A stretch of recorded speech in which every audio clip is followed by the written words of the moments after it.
buenos días. Los presupuestos generales del Estado acordados por PSOE y Unidas Podemos han acaparado la sesión de control al Gobierno en el Congreso. La batería de preguntas lanzadas al Gobierno han ido dirigidas en este sentido y en la situación económica actual. Unas cuentas públicas que elevan el gasto a máximos históricos, tal y como presumen los socialcomunistas, y que claramente se han diseñado mirando al horizonte electoral en un escenario en el que las encuestas no acompañan a Pedro Sánchez.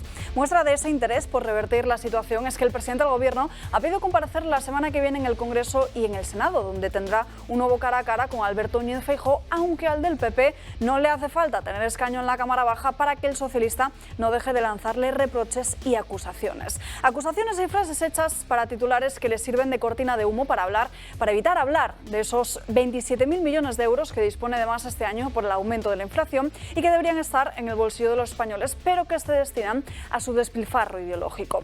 Esta es la cosecha socialista, unos presupuestos que, para que vean la luz, necesitarán la compra del voto de 9 partidos diferentes a base de cesiones. Rufián ya avisó de que los apoyos se sudan. No sudarán separatistas y proetarras porque con Sánchez en la Moncloa saben que tienen carta blanca.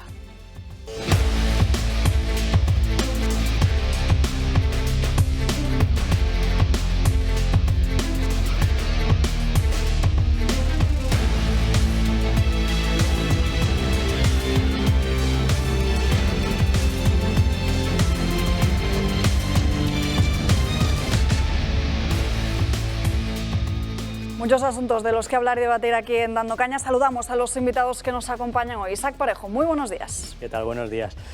Bueno, pues asistimos una vez más a la compra típica de votos cuando se acercan las elecciones.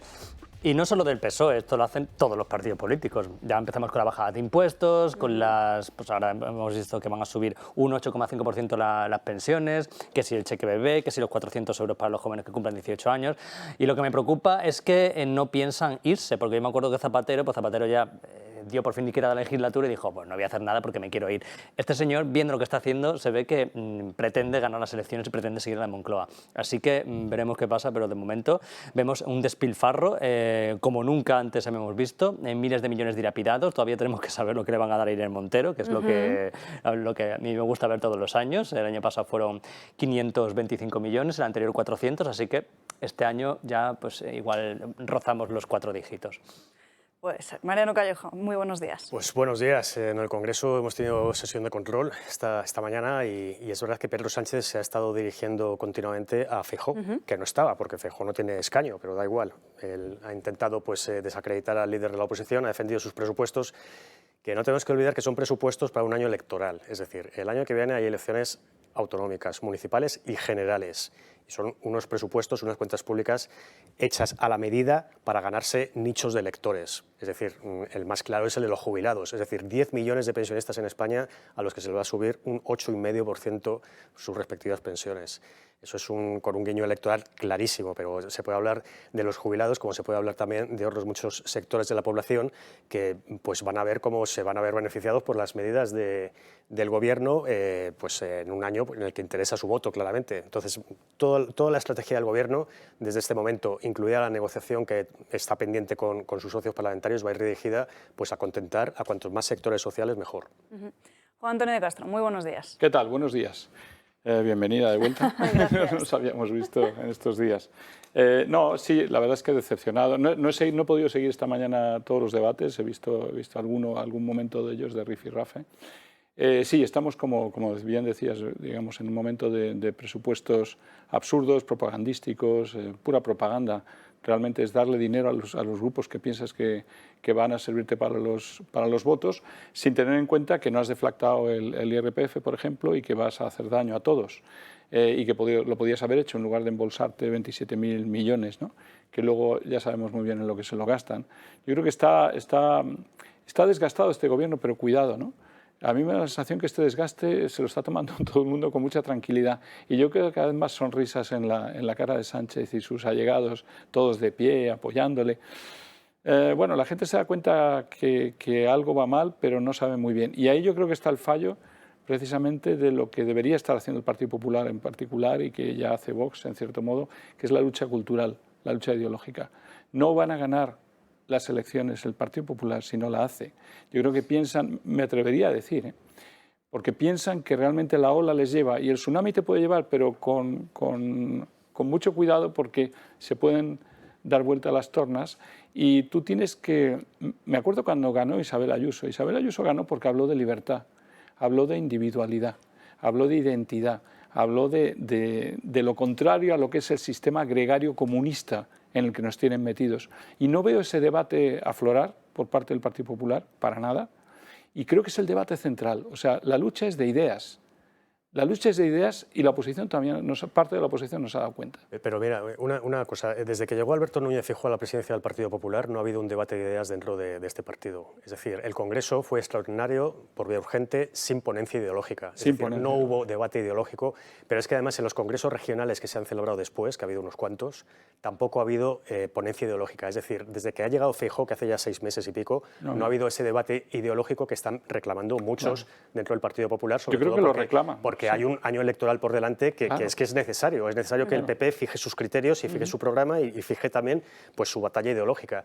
Y eso es lo que se está echando en falta. Se está hablando de una posible convención, pero vamos a ver si esa convención es para proclamar candidatos o se entra de lleno en esa batalla cultural a la que te referías. Estoy de acuerdo contigo. Se echa y ya mucho no solo dentro del Partido Popular lo exigen, sino también sus propios votantes para saber a quién están votando realmente y cómo, en qué línea se define este Partido Popular de Alberto Núñez Feijóo. En fin, de esa lucha cultural tendremos que hablar porque mañana se van a debatir 3 leyes del Partido Socialista, la ley trans, de bienestar animal y también la ley del aborto. En fin, hablaremos de ella, pero antes vamos a ver qué es lo que ha ocurrido esta misma mañana en esa sesión de control en el Congreso de los Diputados, donde, como decimos, los presupuestos han copado la mayoría del debate. Este ha sido el rifirrafe entre Pedro Sánchez y Cuca Gamarra.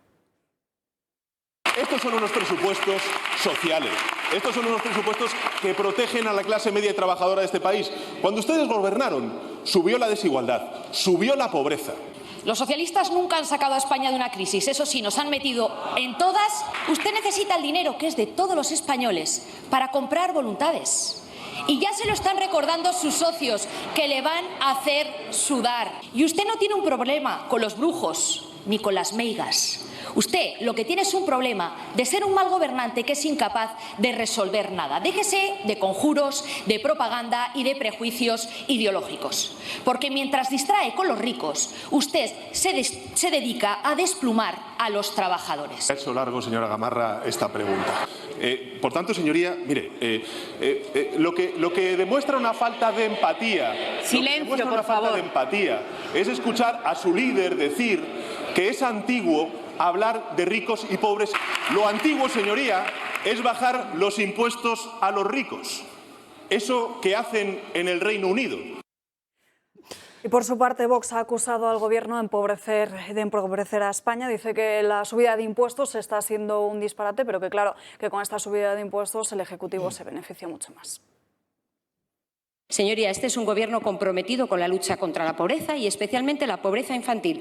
A ver si empiezan a tomar alguna decisión para apoyar estas medidas. Lo que no cabe duda es que ustedes están comprometidos en erradicar la riqueza. Nosotros preferiríamos erradicar la pobreza. Desde que ustedes han llegado a este Gobierno, señorías, no conozco ningún español que haya prosperado, excepto ustedes. El paro es la mayor causa de pobreza en España. España lidera el desempleo de la Unión Europea y este Gobierno, con sus reformas, lejos de corregir el problema, está contribuyendo a empeorarlo. El nulo crecimiento económico, porque España ni siquiera ha recuperado todavía el nivel de prepandemia y ahora hasta la AIREF rebaja sus previsiones económicas al 1,5% para el año que viene. Y la inflación, señoría, la escalada descontrolada de precios, el auténtico impuesto a las clases medias. Orgullosa no, señoría, usted y todo su Gobierno deberían estar avergonzados.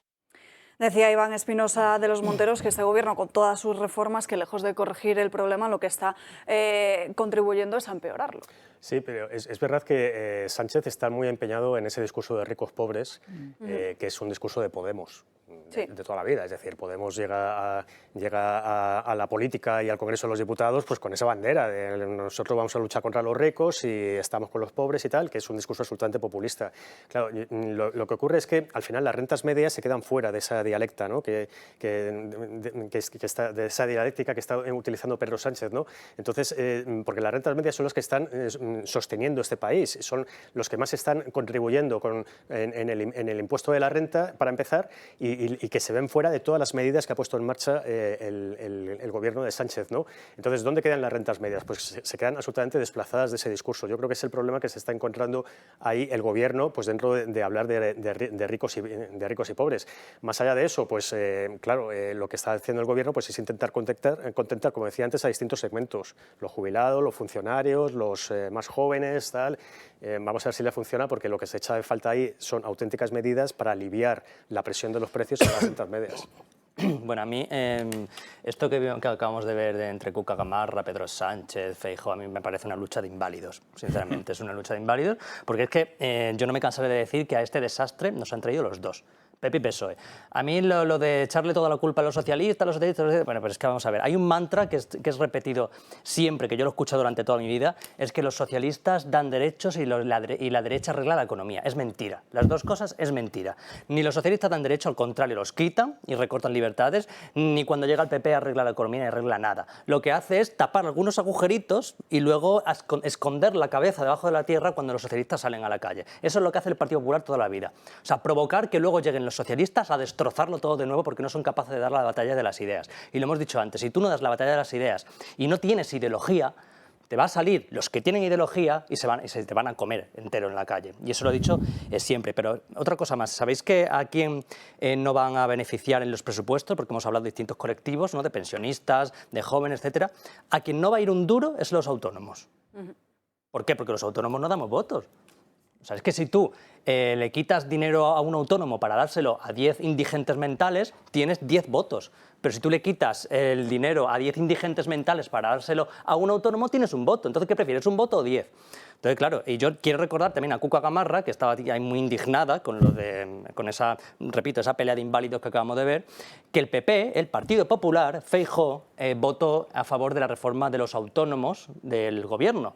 Esa reforma infame que va a arruinar a muchísimos autónomos y que luego se erigen como el Partido de los Autónomos, ¿no? Nosotros, el Partido de los Autónomos, ¿de verdad tenéis la poca vergüenza de decir que sois el Partido de los Autónomos? Cuando habéis votado una reforma en la que le suben la cuota, una infame cuota que no debería existir, pero sube la cuota a todos los autónomos de este país, incluso un tipo máximo de 600 euros, es que es una atraco mano armada. Y eso lo ha apoyado el Partido Popular. Juan Antonio. Estoy de acuerdo con muchas cosas que dices, desde luego, y el Partido Popular ha fallado también en muchas cosas. No sé, es verdad que a veces la gestión económica del Partido Popular, si sumas lo que ha hecho ganar en la economía el Partido Popular, o lo que ha hundido el Partido Socialista y Comunista, creo que sale ganando el Popular en cuanto a victorias económicas, pero que no son suficientes, estoy de acuerdo, porque no pueden serlo si la estructura económica de este país no cambia, que es de lo que nadie se está preocupando. Estamos hablando de parches, pequeños parches, incluso en los dos lados, ¿no? El Partido Socialista y Popular.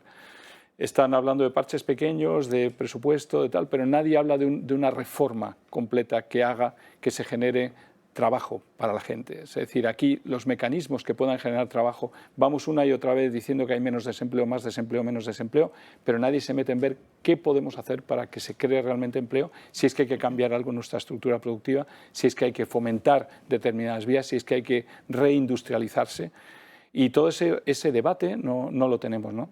Y luego, sobre el debate tan terrible de ricos y pobres, yo creo que somos el único país en Europa y a lo mejor en el mundo que sigue con este debate, ¿no? Es un debate absurdo. Primero porque los ricos fomentan el desarrollo, claro que sí. ¿Qué problema tienen los ricos? ¿Qué tiene este gobierno con los ricos? Los ricos, acabar con ellos. Dijo Antonio Maestre el otro día en La Sexta, dijo, para acabar con la pobreza hay que acabar con los ricos. Es que y se quedó tan ancho. Es que dice, suelta esa gilipollez. Son frases hechas que la verdad es que no tienen ningún sentido. Pero vamos a ver, es verdad que no hay un debate ideológico dentro del Partido Popular en este momento, pero sí que se está dando una batalla ideológica y la estamos viendo en directo todos los días, que es la batalla ideológica de los impuestos, por ejemplo, que no es menor, ¿eh? Es decir, ¿qué se hace con ese excedente al que te referías, Alba, por ejemplo, de casi 30.000 millones de exceso de recaudación o de extra de recaudación que va a haber solamente este año por la subida de los precios? Son 30.000 millones de euros que los consumidores, los ciudadanos, las familias han pagado de más solamente por comprar lo mismo por la subida de los precios y que son impuestos que han ido directamente a las arcas públicas. ¿Qué se hace con ese dinero? Allí hay una ideología detrás. El gobierno de izquierdas, populista, lo que está considerando es que ese dinero se lo quedan ellos y lo reparten como regalos en un año electoral. Es decir, esto para ti, todos contentos, todos comprados, por decirlo así, y todos pues agradecidos ante un año clave con elecciones autonómicas, municipales y generales.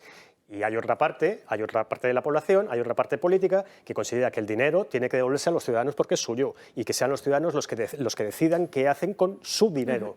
Yo creo que ahí sí que hay ideología y lo estamos viendo todos los días. Esa batalla ideológica sí que la estamos viendo en directo en el Congreso y en la política en general. Luego seguiremos hablando de ello. Vamos a centrarnos ahora en el Consejo General del Poder Judicial porque tiene previsto una reunión este miércoles para tratar los dos candidatos al Tribunal Constitucional, mientras que esa amenaza verbalizada de Carlos Lesmes para forzar la renovación del Consejo General del Poder Judicial y dimitir cobra fuerza hasta el punto de que esa salida podría ser inminente. Vamos a hablar con Teresa Gómez, periodista de OK Diario, sobre todo ello. Muy buenos días.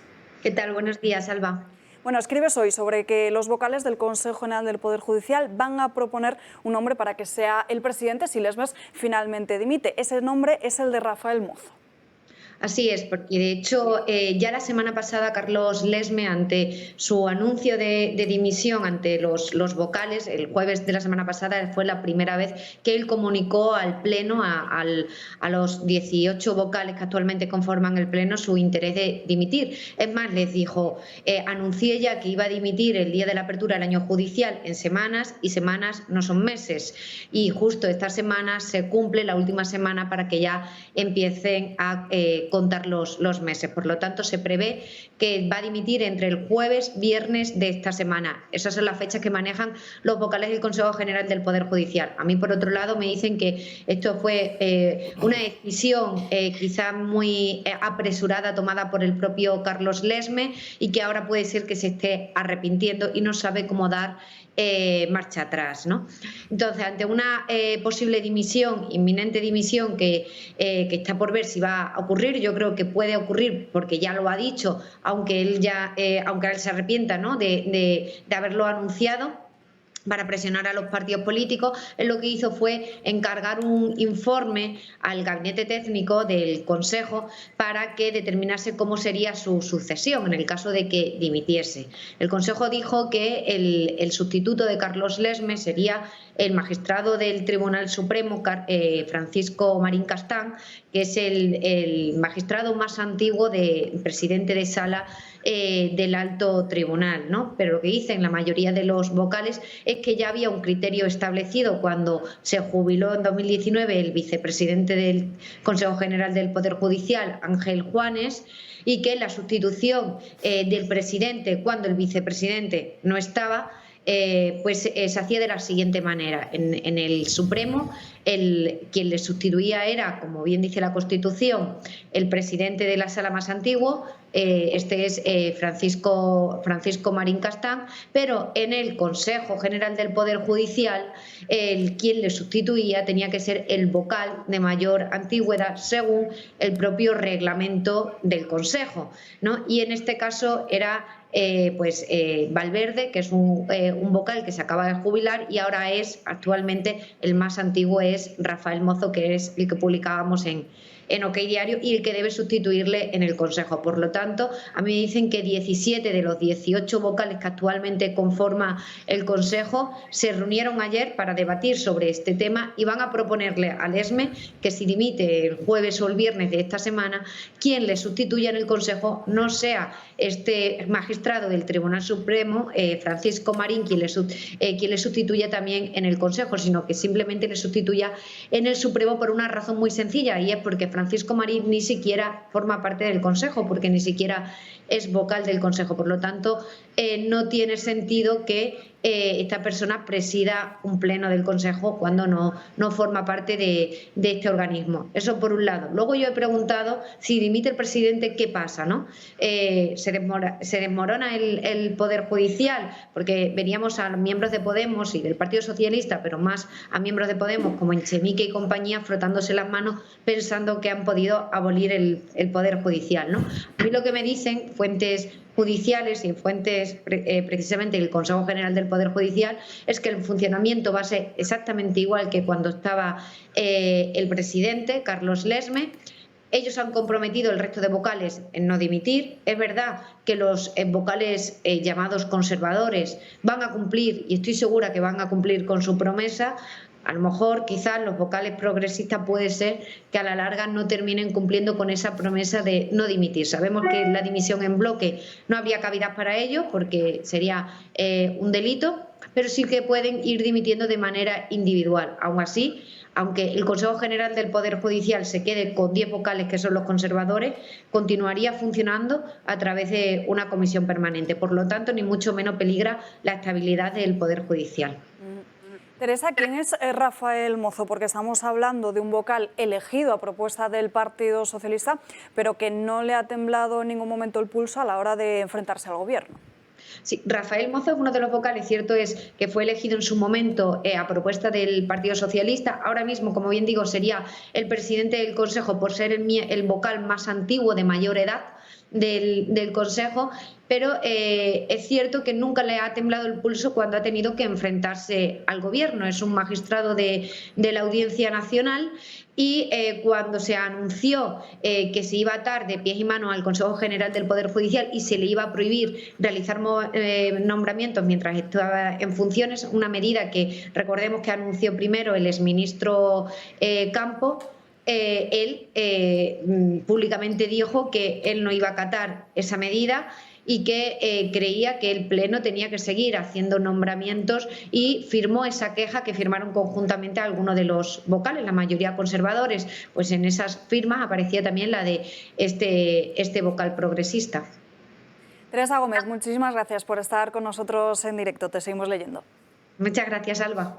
Bueno, hay preocupación en la Comisión Europea ante esas relaciones enquistadas entre Partido Socialista y Partido Socialista para esta renovación del Consejo General del Poder Judicial. Claro, es que vamos a ver, lo de la renovación del Consejo es un culebrón ya que dura 4 años y bueno, parecía que iba a venir el comisario de Justicia como bienvenido Mr. Marshall y resulta que no, lo que consiguió es que dada más a las claras delante de Europa, pues que el Gobierno y la oposición no se hablan, por decirlo de manera resumida, no se hablan, ni tienen contacto, ni se quieren hablar siquiera, ¿no?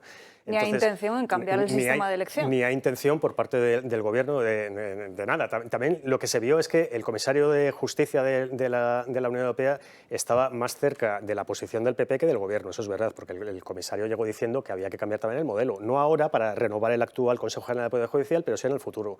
Y es a lo que se resiste totalmente el Gobierno de Sánchez, que debería decir por qué se resiste. Lo ha dicho ya, porque no quiere, porque quiere que estén los políticos metiendo mano ahí en lo que es la composición del Consejo General del Poder Judicial. Entonces, las posturas están totalmente enfrentadas. Hasta ahora no había ningún contacto todavía entre el Gobierno y la oposición. 4 años después, en los últimos días, seguimos en las mismas.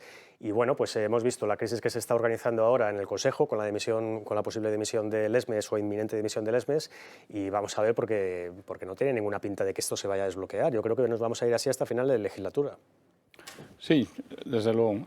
Yo creo que nos olvidamos a veces que la división de poderes y el Poder Judicial, yo creo que es quizá el poder más importante de los 3 poderes, es el que puede limitar los excesos de los otros 2.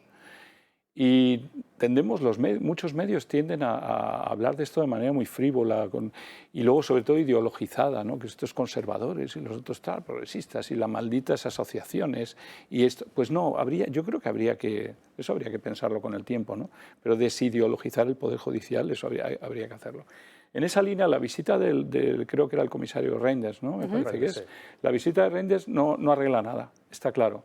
Y yo creo que si venía algo, lo que tenía que haber hecho es no decir simplemente sí, hay que hacer una ley y hay que hacer los nombramientos. No, hay que hacer una ley y anteponerla a todo. A mí me da la sensación que si los partidos se hubieran puesto de acuerdo con Reinders en empezar por la ley y luego ya veremos los nombramientos, todo habría ido mejor. El problema es que el Partido Socialista no quiere que se haga la ley ahora, por lo que sea, pero me da igual lo que quieran los partidos. Aquí, en definitiva, ¿por qué no seguimos los consejos de hacer primero una ley?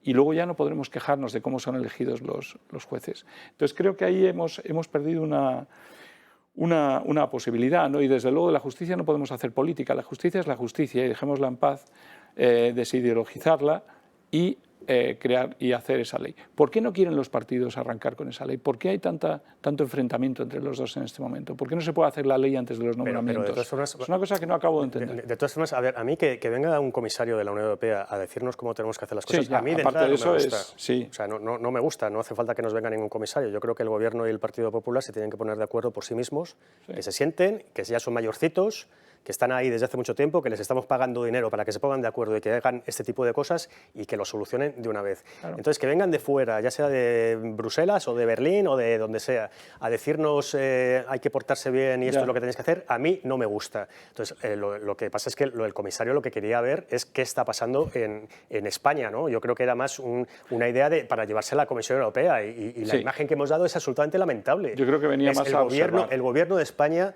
no se dirige, no tiene ningún contacto ni tiene comunicación, están los puentes absolutamente rotos con el principal partido de la oposición que dentro de unos meses puede estar gobernando España. Entonces la situación, hombre, obviamente tiene que preocupar en Bruselas. Pero, vista esa posición, y desde luego que no nos gusta que vengan de fuera, y él venía, yo creo, a observar, como bien señalas, lo que sí podía haber pensado ese comisario que lleva viendo lo que pasa en España hace tiempo, es decir, ¿por qué no llegó con la imposición de la ley? Dar un golpe. ¿Por qué no trato un golpe a la mesa y decir, oye, esto es la ley? Y si no aceptáis ese tipo de ley, es que esto va a ser un Estado que ya no es de derecho, y si seguís sin nombrar, se va a convertir en un Estado de derecho y amenazar más a España. A mí no me importa que venga a amenazar si las cosas se hacen mal. A ver que me entere yo, porque es que yo este culebrón me tiene súper perdido. Y yo creo que hay gente que en su casa que está igual, que nos escucha hablar y no saben de qué va la historia. Sí, sí. La cosa es que, pregunto, que tampoco estoy muy seguro, la cosa es que en PP y PSOE no se ponen de acuerdo para elegir al presidente del Consejo General del Poder Judicial, pero a la vez tampoco quieren hacer una ley para reformar el Poder Judicial. Es así, ¿no? Anteponen el nombramiento a la ley, por lo que yo he entendido. Anteponen, primero nombramos. Primero nombramos y luego como hacemos mejor nos venga, y si no me gusta el tuyo, voy a esperar y vamos a quedarnos así. Si la ley supuestamente Exacto, ¿por qué no pones la ley para poder nombrar? Claro, la ley supuestamente es para que el propio Consejo, los propios jueces elijan a sus órganos. La ley. Claro, entonces no tiene sentido elegir primero al presidente y luego hacer la ley. Pero la cosa es que el Partido Socialista no quiere que sean los jueces los que elijan a los Pero el PP quiere, ese es el problema. El PP quiere. Claro que quiere, pero quiere desde hace años. Es decir, el problema es que aquí llevamos 4 años de retraso para desbloquear la renovación del Consejo General del Poder Judicial, que no es un capricho. Es decir, está en la Constitución, hay que hacerlo, sí o sí. Claro. Y no lo han conseguido. Es decir, los principales partidos. ¿Por qué negocian PSOE, PP o Gobierno y PP? Porque son los que tienen los votos. Es decir, si el Gobierno no necesitara al PP y pudiera hacerlo con Podemos y Esquerra, lo habría hecho ya hace 3 años o 4. Lo que pasa es que se necesitan porque es una mayoría cualificada y tienen que pactarlo los 2 grandes partidos que son los que suman. Sí, pero el PP quiere hacer primero el nombramiento y luego la ley. Claro, no veo claramente que el PP esté insistiendo realmente en imponer la ley antes del nombramiento, y creo que lo podría haber hecho. El Partido Popular lo que está proponiendo es que se haga de manera simultánea. Es decir, lo que pasa es que, claro, o sea, la renovación hay que hacerla con la ley actual, porque son las reglas que había hace 4 años y son las que hay que cumplir. Es decir, que se haga la renovación. Lo que pasa es que sí que está pidiendo perfiles jurídicos, no políticos. Que eso es importante también. Es decir, pero tú piensas que nada impediría que no haya políticos que reingresen de manera fulminante a la carrera judicial. Pero se puede pactar la ley, y al mismo tiempo lo que se está pidiendo es una ley que garantice que los jueces eligen a los jueces y que no haya casos como el de Dolores Delgado, que sale de ministra de Justicia, inmediatamente Sánchez la coloca como fiscal general del Estado. Ese escándalo, que es un asunto escándalo, y parece que en este país ya estamos acostumbrados a este tipo de escándalos, pues es lo que se quiere evitar y es lo que el Gobierno no quiere. Pero el problema también del Consejo General del Poder Judicial, volvemos a lo mismo que decía antes Isaac, que esto es un problema que llevan alargando tanto Partido Popular y Partido Socialista año tras año. Está desgraciadamente en el interés de los partidos que el poder político controla el poder judicial, y en particular en este país. Suele pasar en los países que no están muy evolucionados en ese sentido. Entonces ahí sí que hay que dar un golpe en la mesa. El poder político no tiene derecho a hacer lo que está haciendo, ni el socialista por lo que está haciendo, ni el PP porque está demasiado suave en no imponer esa ley. Esa es mi sensación. Entonces, ya que venía Reinders, era una ocasión perfecta, a mí tampoco me gusta que vengan, pero ya que venía, ocasión perfecta de decir, ¿por qué no ponemos la ley? ¿Qué es lo que impide que no se hagan los nombramientos, que se congele todo, que se haga la ley y después hacemos los nombramientos? Es que no oigo a nadie decir eso, a lo mejor es que es imposible, no, que alguien me lo diga jurídicamente. Que es verdad, como dice Mariano, que a lo mejor no se puede, bueno, que es verdad, ¿no? Que es así, que no se puede hacer los nombramientos con una nueva ley, tiene que ser con la ley que ya hay. No sé. Pero sí puedes pactar una ley. Sí. ¿Vale? Para aplicarla más tarde. O sea, y casi firmarla para que los nombramientos... Vale, lo hacemos con la ley anterior, pero el próximo ya hacemos con la siguiente. Es que no quiere el Gobierno. Es decir, la izquierda no quiere cambiar la ley porque le interesa que siga estando politizado el Consejo General del Poder Judicial. Es que al final el problema es ese, el principal obstáculo es ese. El Gobierno no quiere cambiar la ley porque no quiere separar la política de lo que es la justicia. Claro. Entonces no nos queda más que el guardián de Bruselas, desgraciadamente. Entonces yo sí iría a Bruselas y decir, mira, este Gobierno quiere que el poder político domine al judicial. Eso no gusta en Bruselas. Eso es contra la división de poderes. Entonces, por favor, condene usted a España. y que se pare ya el gobierno de hacer chorradas, ¿no? En serio. O sea, hay un momento en que alguien tendrá que pararles y lo único que veo es Bruselas. No veo quién los puede parar si no. Veremos qué es lo que sucede y si finalmente, como nos decía Teresa, finalmente a finales de esta semana Carlos Lesmes termina presentando su dimisión o no. Nos tenemos que ir a una breve pausa de publicidad y a la vuelta seguimos hablando de esas leyes ideológicas que lleva mañana el Gobierno al Congreso de los Diputados. Enseguida volvemos. Ya estamos de vuelta en Dando Caña, pasan 3 minutos de las 12:30 y como les decíamos antes, mañana se debaten en el Congreso de los Diputados 3 leyes profundamente ideológicas de Pedro Sánchez, en el que se supone que es su último año de legislatura. Todas ellas están promovidas por Unidas Podemos y en especial por Irene Montero. Una de esas normas que se debate mañana es la ley del aborto. Vamos a hablar de todo ello con Lourdes Méndez, portavoz de Vox en la Comisión de Igualdad. Muy buenos días. Hola, muy buenos días. Bueno, su partido ha presentado una enmienda a la totalidad a esta ley del aborto porque entienden principalmente que este proyecto desprecia el derecho natural. Desprecia el derecho a la vida, obviamente, como también lo despreciaba la ley del año 2010. Esta todavía afirma más el derecho al aborto y lo que trata es que se normalice socialmente más todavía, porque lo que implica, lo que regula, es, en primer lugar, que se eliminen los 3 días de reflexión para cualquier mujer que va a abortar. Eso es una bestialidad. Y, en segundo lugar, también impide que sea obligatorio el que a la mujer, cuando vaya a abortar, le den información sobre las alternativas o apoyos que pudiera tener. Obviamente tampoco iba a tener muchos por parte de la Administración porque no existe ningún tipo de ayuda. Pero, y además, fíjese, le voy a decir una cosa. Realmente esto se está haciendo así ya, o sea que en los abortorios, cuando las mujeres van, en muchos casos no esperan los 3 días de reflexión y otros muchos tampoco les dan ninguna información sobre las posibles ayudas. Ahora bien, ¿qué es lo que esta ley tiene de más perverso todavía? Pues en primer lugar que con esa regulación, obviamente, lo que se incide es que es una conducta absolutamente normal, que no pasa nada, que ir a abortar exactamente igual, que tomarse unas copas, que no existe ningún tipo de secuela y, por otro lado, no existe la obligación de la Administración ni de apoyar ni dar alternativas al acto del aborto. Y se introduce la obligación de una formación y educación en la anticoncepción y en los derechos sexuales y reproductivos. ¿Eso qué significa o qué consecuencias tiene? Las consecuencias que tiene es que desde muy pequeños en las escuelas se formará a los niños precisamente en esa ideología perversa, en que el aborto es algo absolutamente normal, y en la anticoncepción.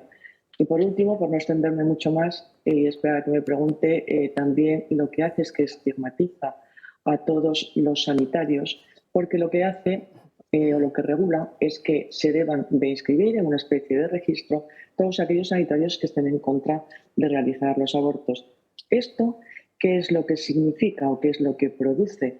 Lo que produce es que se considera normal el realizar un aborto y en lo que es algo anormal es que haya sanitarios que se muestren en contra de realizar abortos. Realmente, vamos a ver, la ley no atiende a la realidad de las cosas, obviamente, es muy perversa y lo que trata es de banalizar aún más, todavía más, lo que significa un aborto. Lo ha resumido a la perfección, pero hay algo que no se entiende. ¿Cómo es posible que se vaya a aprobar esta nueva ley cuando el Tribunal Constitucional todavía no ha dictado sentencia sobre ese recurso del año 2010? Realmente eso es absolutamente inexplicable. La responsabilidad de los magistrados del Tribunal Constitucional en un tema como este, que es el soporte de un Estado de Derecho, el valor de la vida o la consideración del valor de la vida es lo que soporta nuestro Estado de Derecho, es absolutamente inadmisible e inexplicable que un Tribunal Constitucional no se haya pronunciado sobre esto. No sé lo que ocurrirá una vez que esta ley se apruebe, porque obviamente si toda la izquierda, todos los partidos independentistas que están en contra de la nación española, Podemos, el Partido Comunista, bueno, pues todos ellos se ponen de acuerdo, obviamente, que esta ley saldrá adelante. ¿Qué es lo que ocurrirá entonces en el Tribunal Constitucional? ¿Podrán o no podrán dictar una sentencia sobre el recurso anterior a la ley 2010? Yo entiendo que todavía quedaría pendiente, puesto que no ha sido una modificación ni una derogación de la ley anterior, sino que ha sido una modificación puntual. Por lo tanto, yo entiendo que todavía quedaría pendiente esa obligación del Tribunal Constitucional de dictar una sentencia. No obstante, esto nos da a conocer cómo y de qué manera nuestro país está absolutamente politizado. Es decir, el que no se haya dictado una sentencia, habiendo doctrina constitucional que determinaría que aquella ley que considera el aborto como un derecho va en contra de nuestra propia Constitución, es realmente inadmisible. El artículo 15 de la Constitución, como ya todos bien sabemos, es un tema que está sobre la mesa desde hace muchos años, dice que todos tenemos derecho a la vida. En ese todos está incluido el nasciturus y aquella doctrina constitucional sentenció de que es un bien jurídico que se ha de proteger. Bien es cierto que cuando se estaba redactando la Constitución, y a lo mejor me voy hace muchos años, hubo ahí una especie de debate y entonces Peces Barba afirmó, miren ustedes, desengáñense, decía, desengáñense. Decía que en la palabra todos esté o no esté incluido el nasciturus dependerá del gobierno que en cada momento gobierna. Eso es brutal. Eso es un ataque contra el Estado de Derecho brutal. Y, sin embargo, lamentablemente, lo que decía Peces Barba tenía absolutamente razón. Bueno, sí que es cierto que el Tribunal Constitucional ha admitido a trámite un recurso presentado precisamente por Vox contra la ley que considera delincuentes a todos aquellos que rezan y que suponen la única ayuda para las mujeres frente a los abortorios. Decía Irene Montero hace unos días que había que parar los pies a Vox, pero parece que pueden ser los tribunales quien pongan y le paren los pies a esa cultura de la muerte que promueven. Hombre, yo espero que efectivamente sean los tribunales los que lo hagan. No hemos perdido la esperanza. En Vox seguiremos luchando por aquellas convicciones que son absolutamente fundamentales, sobre todo para soportar el Estado de Derecho y además en leyes que están causando tanto sufrimiento y que tienen unas consecuencias tan brutales. Lo que el otro día la ministra Montero dijo y la manera en la que lo dijo, obviamente demuestra cuál es el pensamiento ideológico y qué es lo que está introduciendo en las leyes y de la manera que lo está introduciendo. El que llamara fascista a Vox y que dijera que al fascismo se le combate con derechos y con el derecho al aborto, realmente pues en ese momento se demuestra qué es lo que está haciendo y qué es lo que está pensando. La misma ministra dijo que los niños, pues se les debía educar en el sexo e incluso podrían realizar actos sexuales con adultos siempre que existiera consentimiento. Vamos a ver. No es casual todas estas manifestaciones de la señora ministra.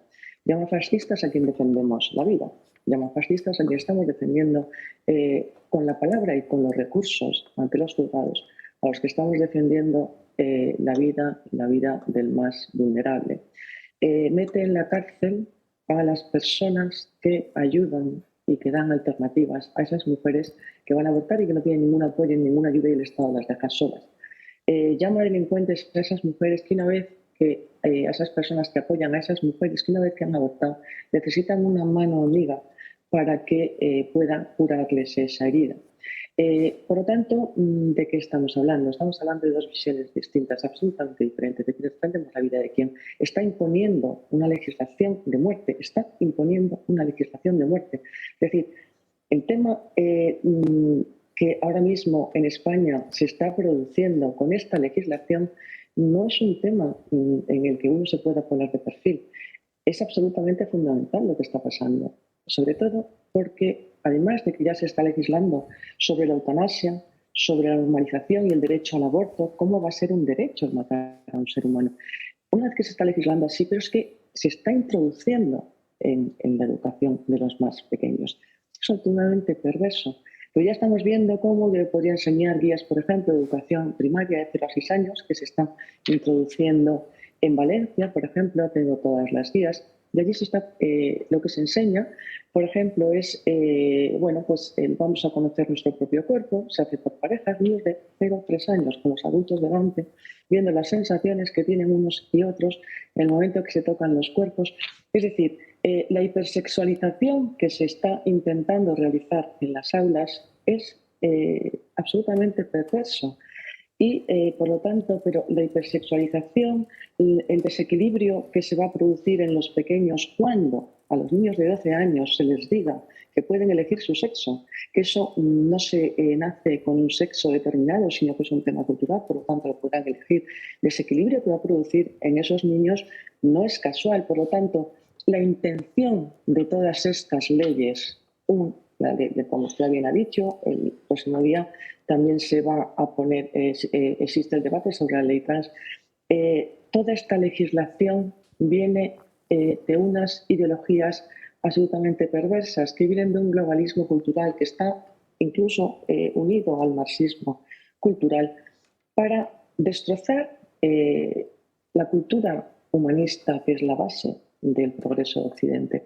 Por lo tanto, yo le digo que no es absolutamente, no es casual, estamos en un momento, yo creo, que muy peligroso si no se reacciona y que puede llevar a nuestra nación a un absoluto desastre, sobre todo porque donde se está incidiendo es en la educación de nuestros niños. Doña Lourdes, antes de despedirnos, me gustaría que escuchara unas declaraciones de esta misma mañana de Gabriel Rufián en el Congreso de los Diputados acerca de Vox y ahora le pregunto por su opinión. ¿Confía usted en la palabra de los agentes del CNI, del CSIC, del Servicio de Inteligencia Español? Porque si confía tanto, esta es la palabra de los exagentes del Servicio de Inteligencia Español. Así que apelo a su patriotismo. ¿Qué van a hacer? ¿Van a hacer algo?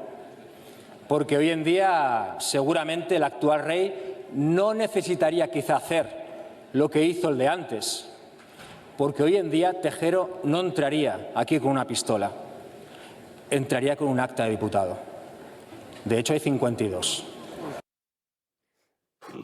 52 se refiere claramente a los 52 de Vox, pero que sepamos aquí en España el golpe de Estado que se produjo fue en Cataluña. Efectivamente, no solamente fue en Cataluña, sino que lo que ocurre es que no paran de llamarnos fascistas, extrema derecha, y bueno, seguirán haciéndolo, porque nos tienen miedo.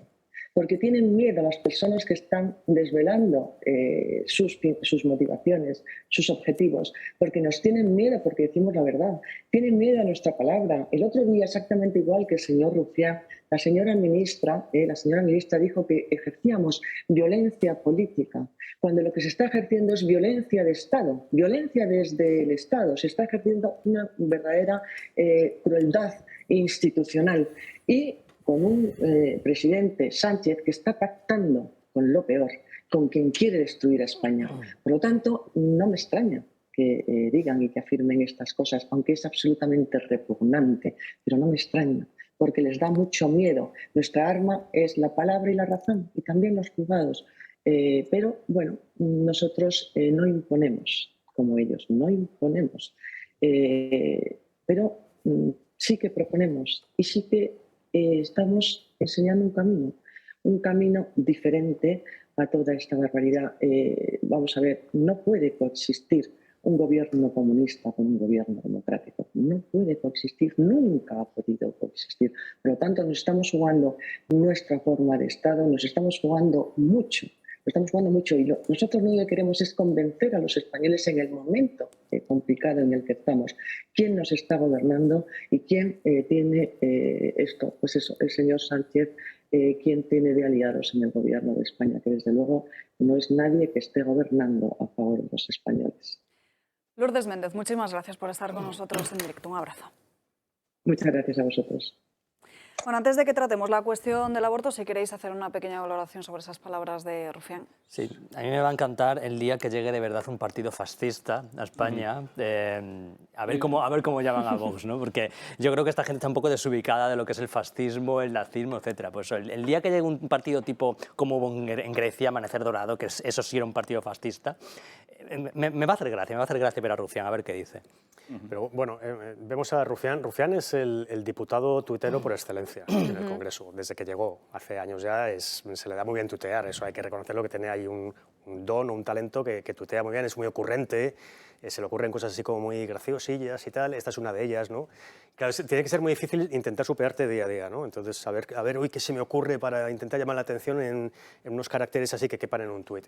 Bueno, pues hoy lo ha vuelto a decir, es una frase absolutamente vacía, sin ningún sentido, es agresiva y es descalificativa hacia los diputados de un grupo parlamentario absolutamente democrático, y solamente lo que hace es definir al propio Rufián. Rufián, que como recordabas tú, Alba, forma parte de un partido que sí que es un partido golpista, que es el que protagonizó el golpe de Estado en Cataluña en 2017. Entonces, claro, que Rufián vaya a la sede de la Soberanía Nacional a hablar de golpistas cuando son ellos, los de su partido, los que intentaron derribar España, derribar el sistema democrático en España por la fuerza, pues hombre, tiene su gracia también, ¿no? Sí, yo sobre esto, y ahora hablaremos, me imagino, del resto de los temas, pero desde luego, sí, pero es decir, no lo podemos tomar como algo normal, la presencia de Rufián en el Parlamento. Yo creo que Rufián degrada al Parlamento de España. Rufián degrada a la labor de los parlamentarios. Rufián insulta y desprecia al rey, porque es que no sé si hemos escuchado bien lo que ha dicho. Sí. Este y el que estaba antes. Sí, no, Pero señor, usted ha jurado fidelidad a la Constitución y al rey de España. Usted se aguanta. Y que no se levanten los demás diputados cuando pasan estas cosas para llamar la atención a Rufián, pero en masa, significa la degradación de nuestra política a nivel nacional, pero sobre todo tanto a nivel de los socialistas como de los populares, como de todo el que no se levante en este momento para decir que esto es inaceptable. A mí estas degradaciones y risas tipo tweets y demás no le van a nadie. La gente se empieza a desesperar. Eso no es un circo. Y este hombre juega como si fuera un circo, ¿no? Es degradante, degrada a todas las instituciones. ¿Qué es lo que quiere? Porque ¿qué quiere la izquierda social comunista? Que haya caos. Porque en el caos llega Maduro, y en el caos llega Maduro y la Venezuela de Maduro, y toman el poder y montan una dictadura. Eso es a lo que nos lleva a él. Él sabe que su final tendría que ser de dictadura, como el golpe tendría que ser de dictadura. Ellos sí que quieren una dictadura, tipo Maduro, pero la quieren. Tener el poder siempre. Y para eso van a crear un caos. Y para crear el caos tienes que desprestigiar las instituciones y al rey.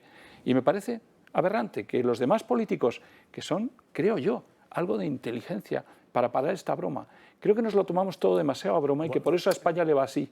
Creo que ese es el problema. Lo que ocurre también es que tenemos un Parlamento muy encorsetado, muy rígido, muy poco dinámico. Entonces es muy complicado que cuando ocurre algo así, que sale un diputado diciendo cualquier chorrada como esta, pues que se produzca pues, cierto movimiento de otros diputados que puedan hablar, que puedan contestar y que se cree un debate en ese mismo momento. Eso en el Parlamento británico, por ejemplo, es perfectamente posible. Por supuesto. Entonces, en el es una muestra de democracia. En el nuestro es absolutamente rígido. Habla Rufián, dice lo que le parece, le contesta a la ministra, se queda ahí, todo el mundo callado. Si alguien levanta la voz, aparece la presidenta del Congreso mandando callar a todos y silencio como si estuvieran en el colegio, y un minuto después a otra cosa. Entonces, claro, tenemos un Parlamento absolutamente necesitado de una reforma del reglamento, que no se hace. ¿No se hace por qué? Pues volvemos a las mismas, porque no hay un acuerdo entre los grandes partidos para reformar el reglamento del Congreso. No hay un acuerdo para nada en España. Tampoco para reformar el reglamento y poder dinamizar un poco más pues, este Parlamento que, insisto, es absolutamente rígido y encorsetado. Lo que y eliminar el insulto, porque tú no puedes llamar fascista, y si llamas fascista, demuéstralo. Y además, si lo haces, te tiene que parar alguien. No, es que tanto que llamas fascista es muy fácil demostrar que los fascistas son Esquerra Republicana. Aquí los únicos que tienen vínculos con el fascismo es Esquerra Republicana, que tenía sus juventudes en los años 30 apoyando las marchas de Mussolini. Y el globalismo cultural, y todo lo que impone de cultura. El único partido en este país que tiene vínculos con el fascismo, claro, es Esquerra Republicana. Así que salga este imbécil llamando fascista a 52 personas, pues sinceramente me toca las narices. Sobre la cuestión del aborto, está claro que hay algo que falla, ya no una sociedad, sino una una clase política que se instala en esa idea de que el aborto es la única solución que se le puede ofrecer a una mujer que se ha quedado embarazada. A ver, lo que está fallando en el sistema político español yo creo que es ahora mismo el funcionamiento del Tribunal Constitucional. Es decir, lo que es inadmisible desde todo punto de vista es que haya un recurso presentado desde el año 2010 y que no se haya pronunciado el Tribunal Constitucional, que no tiene otra cosa que hacer más que esa. Es decir, es que o sea, han pasado 12 años. 12 años. Hay una razón, ¿eh? Hay 12, una razón. No, claro que hay una razón.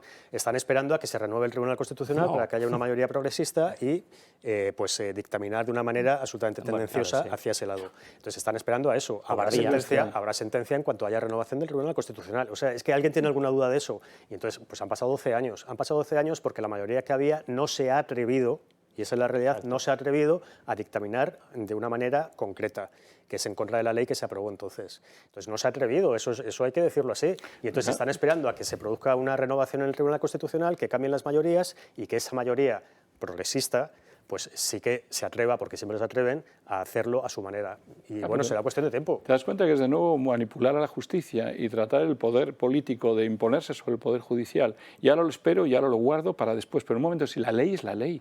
Aquí nadie espera si yo no pago los impuestos para llevarme y hacerme pagarlos, ¿eh? Aquí nadie espera. Pero en esto esperan. Los políticos tienen poder para sus propios intereses, hacer lo que quieren con la justicia. Y esto no revuelve a nadie, ¿no? Es lo que me asombra. Y luego el tema, a mí me ha gustado las palabras que ha dicho de que en el fondo tienen miedo. Cuando ha hablado del aborto y todo este tema, ¿no? Volviendo a él. Tienen miedo. Cuando tú ves que un partido como el de Giorgia Meloni, que dice Dios, patria y familia, y que 7 millones de italianos están de acuerdo con Dios, patria y familia, es que algo, gracias a Dios, está cambiando en Europa. Y claro que tienen miedo. Y por eso llaman fascista. Y por eso llaman, porque lo van a perder. Porque la gente no se va a quedar en esto, porque va a haber una cierta revuelta, o va a haber una revuelta en varios países, y tienen mucho miedo de perder el poder. Van a hacer todo lo posible, van a llamarte fascista, van a callarte, van a quitar los medios de comunicación, van a meter censura, ministerios de la verdad, todo lo que haga falta para callar. Pero le tienen muchísimo miedo. El problema, ¿sabes cuál es? Perdona, que es verdad que no sé si tienen miedo o no, pero si Vox está en el Congreso es porque la gente le ha votado, obviamente, por supuesto, y sin ningún tipo de presión previa en la calle ni nada por el estilo. El problema es que cuando se produzca la alternancia en el Gobierno de España, que antes o después se producirá, yo no sé cuándo, pero antes o después se producirá, vamos a ver lo que ocurre con esa izquierda radical que ya vimos cómo se comportó antes de llegar al poder, rodeando el Congreso, intentando asaltar el Congreso por la fuerza. Yo estaba dentro del Congreso esos días y lo vi cómo intentaron asaltar directamente la sede de la soberanía nacional en España. Es decir, vamos a ver cómo reacciona también esa izquierda más radical a la pérdida del poder que tienen ahora mismo. Si están igual y están gobernando los suyos. Si no hay más que ver cuando un dirigente político de esos fascistas van a dar charlas a las universidades y rodean las universidades, impiden el paso fuera el fascismo de nuestras universidades. Si están igual que si estuviera gobernando la derecha, tú imagínate cuando esté gobernando la derecha. Y respecto a lo del aborto, efectivamente, 12 años han pasado desde que se presentó el recurso, 12 años lleva el Tribunal Constitucional con mayoría conservadora y no se ha atrevido. No se ha atrevido porque son unos cobardes, porque les da miedo que salgan las feministas, estas de las pelambreras en los sobacos, a liarla en las calles. Sí, hay que decirlo claramente, las feministas son gente desagradable, y como decía Arturo Fernández, que es era un grande, las manifestaciones de la izquierda están llenas de gente fea. Hay que decirlo claramente. Nunca se ha visto gente tan fea en las manifestaciones como en las manifestaciones de izquierdas. 12 años sin pronunciarse y efectivamente esperan a que haya una mayoría progresista para que lo aprueben. Pero es que la ley contra la violencia de género, por ejemplo, también se aprobó gracias a la cobardía del Tribunal Constitucional. Fue la misma razón. O sea, de hecho, lo dijo Alfonso Guerra, que él habló con el presidente del Tribunal Constitucional y le dijo que esa ley era inconstitucional, no se iba a aprobar, se aprobó. Y Alfonso Guerra dijo que había sido por las presiones a las que tiene sometido el lobby feminista. Luego seguiremos hablando de ello, si os parece, porque nos ha quedado pendiente de tratar las otras dos leyes que también se debaten mañana, que es la de bienestar animal y la ley trans. Hablaremos de ello en apenas unos minutos después de una pausa de publicidad.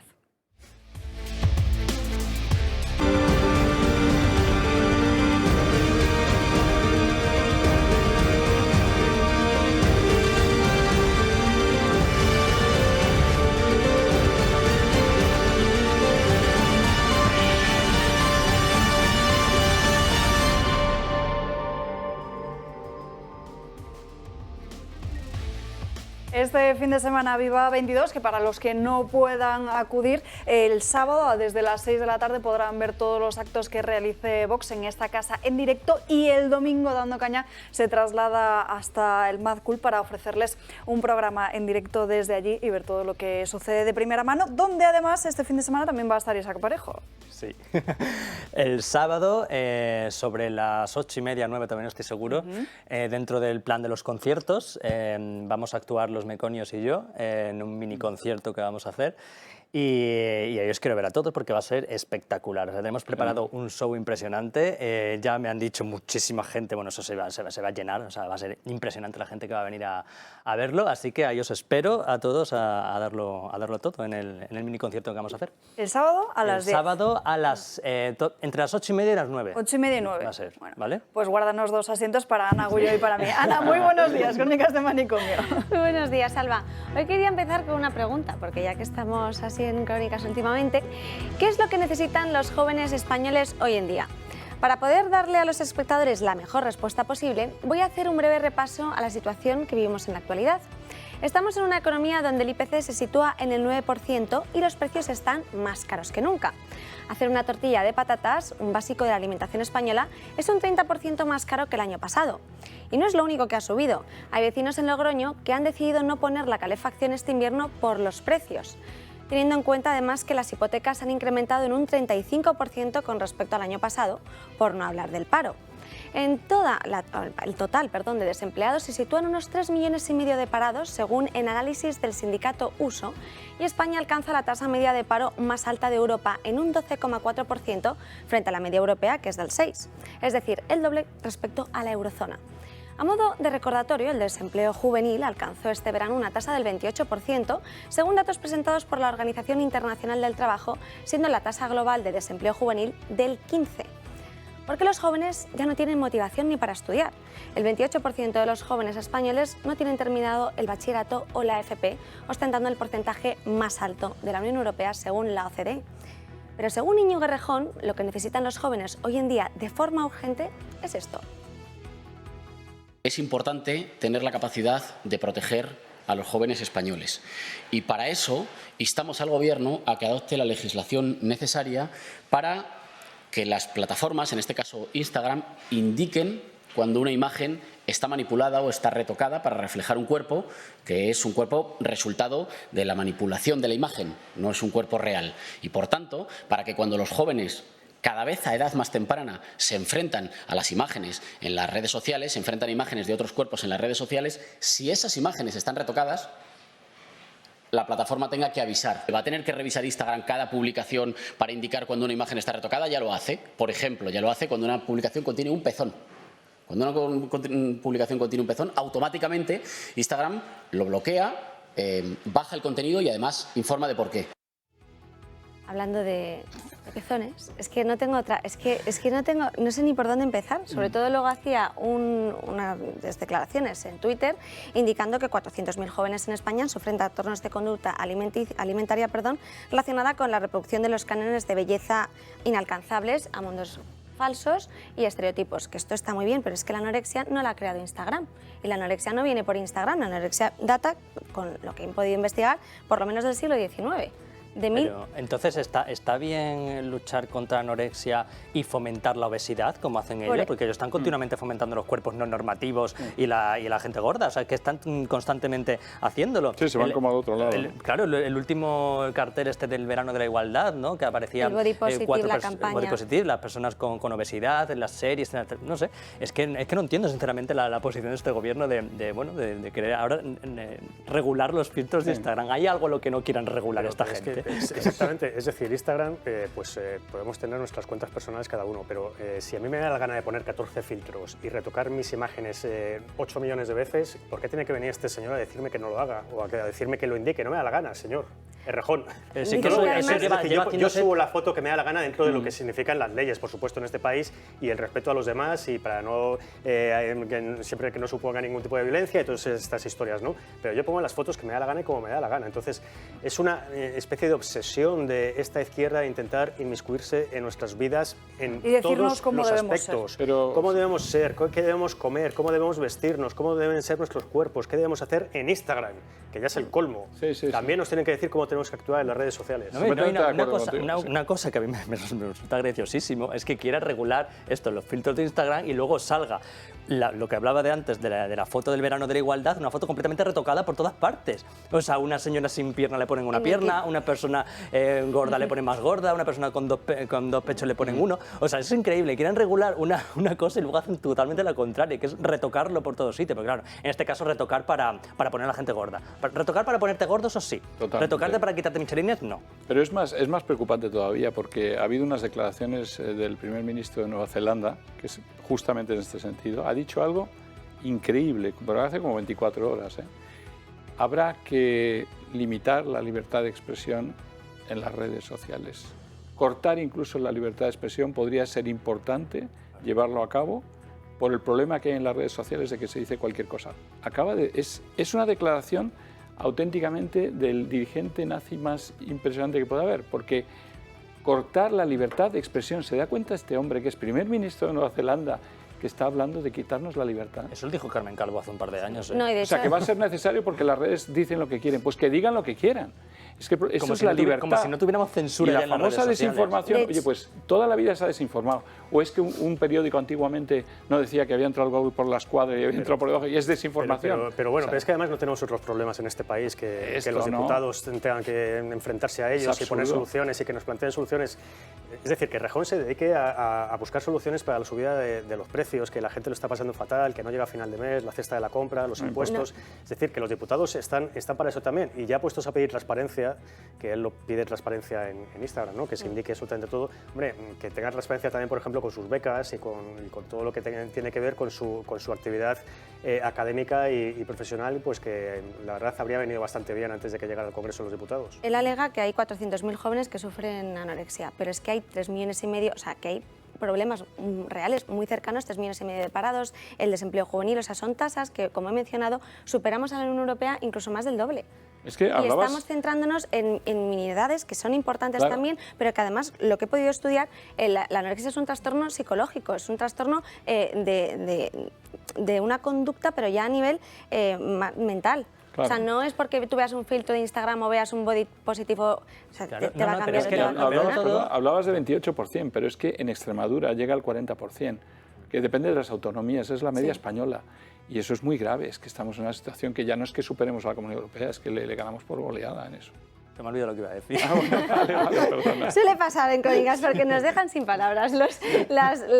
Que es un tema muy importante también, no quiero restarle importancia. Sí, ya me acuerdo, que sí, decías 400, ¿cuánto has dicho? 400.000 jóvenes, eso es lo que dice Íñigo Rejón en redes sociales, sufren trastornos de conducta alimentaria. Si tanto le importa a Íñigo Rejón la anorexia, la salud mental, también hay 4.000 suicidios al año, ¿eh? Y no hemos visto todavía que Rejón exija ninguna ley contra suicidios ni a la izquierda, nada, absolutamente. A ver, no es por salir en defensa de Rejón, que no tengo por qué, pero es verdad que Rejón fue uno de los primeros diputados que llevó el problema de la salud mental al Pleno del Congreso, en una sesión de control. Entonces, eso también hay que ser justos y hay que reconocérselo, que él siempre ha llevado la bandera de la salud mental y fue de los primeros diputados en que llevó ese problema a la sesión plenaria. Entonces, eso es verdad, pero que por supuesto hay problemas importantes y por supuesto que es un problema importante todas las historias alimentarias y todas estas y esos problemas, ¿no? Pero vamos a ver, lo que no tiene ningún sentido es que lo trasladen a las redes sociales y que intenten coartar la libertad ahí de las personas a la hora de colgar fotos. Es que me parece algo tan insustancial y tan absurdo en este momento en España que en fin, que se dediquen a otra cosa. Pero si mencionas a Bill Gates y te cortan el vídeo de YouTube, si es que es una sola palabra que aparezca y se va porque no está en la política de YouTube. Es que es cualquier cosa que se salga de en Instagram yo no puedo decir la palabra maricón, a pesar de que yo soy homosexual y yo me llamo a mí mismo maricón, y esa foto me la quita. escuchando. Me la quitan por incitación al odio colectivo LGTBI, pero ¿cómo puedo incitar yo al odio colectivo LGTBI contra mí mismo? Panda de anormales. En fin. De hecho, lo de la salud mental, él también en esas declaraciones alude a ello, indicando que gracias a ellos pues, han aumentado los presupuestos de este año, se han tenido en cuenta la salud mental. Sí que lo relaciona, pero yo creo que hay temas más importantes y de urgencia. Vamos, más sí, sobre próximos. todo perder el tiempo en hablar de eso es increíble. En fin, ¿qué otra noticia nos trae hoy que también nos va a dejar sin palabras como la pasada? Seguimos con los gastos superfluos porque los de Irene Montero en informes de dudosa necesidad no paran de aumentar. El último lo ha hecho a través del Instituto de las Mujeres. Ha adjudicado un contrato menor por más de 18.000 euros para realizar un estudio sobre la sexualidad de las mujeres jóvenes en el contexto español. El Ministerio justifica esta interesantísima y reveladora investigación sobre los hábitos sexuales de las jóvenes para comprender el modo en el que practican, viven o se relacionan con el sexo y el placer sexual. Un asunto muy importante para el Ministerio de Igualdad, teniendo en cuenta la situación tan incierta en la que vivimos y que, como contábamos ayer, según los datos del Ministerio de Interior, las víctimas de una agresión sexual este año han incrementado en un 19% con respecto al año anterior, superando en junio los 9.000 casos. El estudio llega a conclusiones tan imprescindibles como que el tipo de relaciones más frecuentes, que son con el sexo de otra persona, son por penetración vaginal en un 74,6%, seguido de la autoestimulación en un 66%. Hay más conclusiones a las que llega esta investigación de 74 páginas. Es un estudio realizado en mujeres de 18 a 25 años, porque he investigado un poco a ver qué decía este informe. Entonces, hay una de las series de preguntas que se formulan. Y es un ministerio no tan igualitario porque eliminan, por ejemplo, a los hombres. Si eres hombre ya no puedes seguir contestando, y si eres mujer de más de 25 tampoco. No les interesa tu vida sexual para nada. Y entonces hablan también de la frecuencia de los orgasmos femeninos, interesa saber cuánta pornografía consumen las jóvenes españolas. Estos son a lo que van destinado 18.000 euros de nuestros impuestos. Pero es que esta señora está obsesionada con el sexo. Porque está obsesionada. Igual es porque no lo practica lo suficiente. Puede haber todo tipo de explicaciones. Yo, desde luego, estoy pensando en todas esas personas que tienen que llevar, que van a Cáritas ahora estos días a buscar su carrito y llenarlo, lo que le puede parecer que esta señora se dedica a gastar el dinero en hablar de autoestimulación, etc. Es que no sé lo que le puede parecer, pero es tan degradante y deprimente que tengamos que escuchar todavía cosas de esas, o como las de Instagram y tal. Esta no es la primera vez no es la primera vez que lo hace. O sea, yo me acuerdo cuando hace un par de años también sacó un estudio de estos para ver cuánta gente no binaria había en España. Y otro para la opresión del color rosa, algo así. Sí, eso lo contamos en Crónicas. Aquí habla también de que jóvenes, de la orientación sexual, pues que heterosexuales llegaban al 72,9%, luego había también un 2,2% que se consideran asexuales. Está muy interesada en saber, pues eso, la orientación sexual de las mujeres. Pero esto es una encuesta, ¿no? Por lo que veo, es una encuesta. Es como un informe que dentro del informe... Basado en preguntas, una encuesta y tal. Sí. Entonces, claro, a mí me gustaría saber, primero, ¿cómo se ha hecho esa encuesta? La ficha técnica de la encuesta. ¿A cuántas personas, a cuántas mujeres se les ha preguntado? ¿Cuántas mujeres han querido contestar a eso? O sea, el Ministerio de Igualdad llama a tu teléfono y te empieza a preguntar que cómo te acuestas o cómo lo haces o qué es cómo... lo que te comes. O sea, y tú contestas. Encima tú sabes que está al otro lado y tiene Montero y entonces te pones a contestar sobre tu vida sexual. Es todo muy raro. Yo quiero saber eso, me gustaría saber cuál es la muestra, cuál es el número de entrevistas, cuánta gente ha querido contestar, cuánta gente no ha querido contestar, si son de izquierdas y de derechas. Sociológicamente, toda esa parte a mí me interesa un poquito más. Yo estoy muy Pero luego, sobre el estudio en sí mismo, es decir, se sacan unos resultados, ¿no? Como son los que has leído, Ana, pero y con esos resultados, ¿qué se hacen? Es decir, se los quedan ellos y los leen y... Claro, porque el problema está... Y sonríen, ¿no? Lo que quieren es comprender, esos resultados que haces con ellos. comprender el modo en el que realizan esas prácticas. Claro, pero antes de hacer el informe ya comprenderlo. comprendía a la gente el modo en el que se realizan las prácticas. Es que me parece tan Tienen que saber cómo se realiza todo. ¿Quieres necesita un informe para saber cómo se realiza? Lo que quiere conocer el informe es la sexualidad de las mujeres jóvenes dentro de España. Yo quiero conocer cuánto ha costado el informe. Eso sí que me preocupa. 18.000 euros. 18.000 euros el contrato, claro. 18.000 euros. Eso da para muchísimos carritos de la compra de muchísima gente que lo pasa mal. O sea, que es que me parece tirar el sueldo, tirar el dinero. Luego también, bueno, es que había de todo. El método anticonceptivo más usual, pues también el preservativo en un 83,6%, no tienen de todo tipo de datos. ¿Está el aborto entre los métodos anticonceptivos? No lo he leído. No me incluyen. También es posible.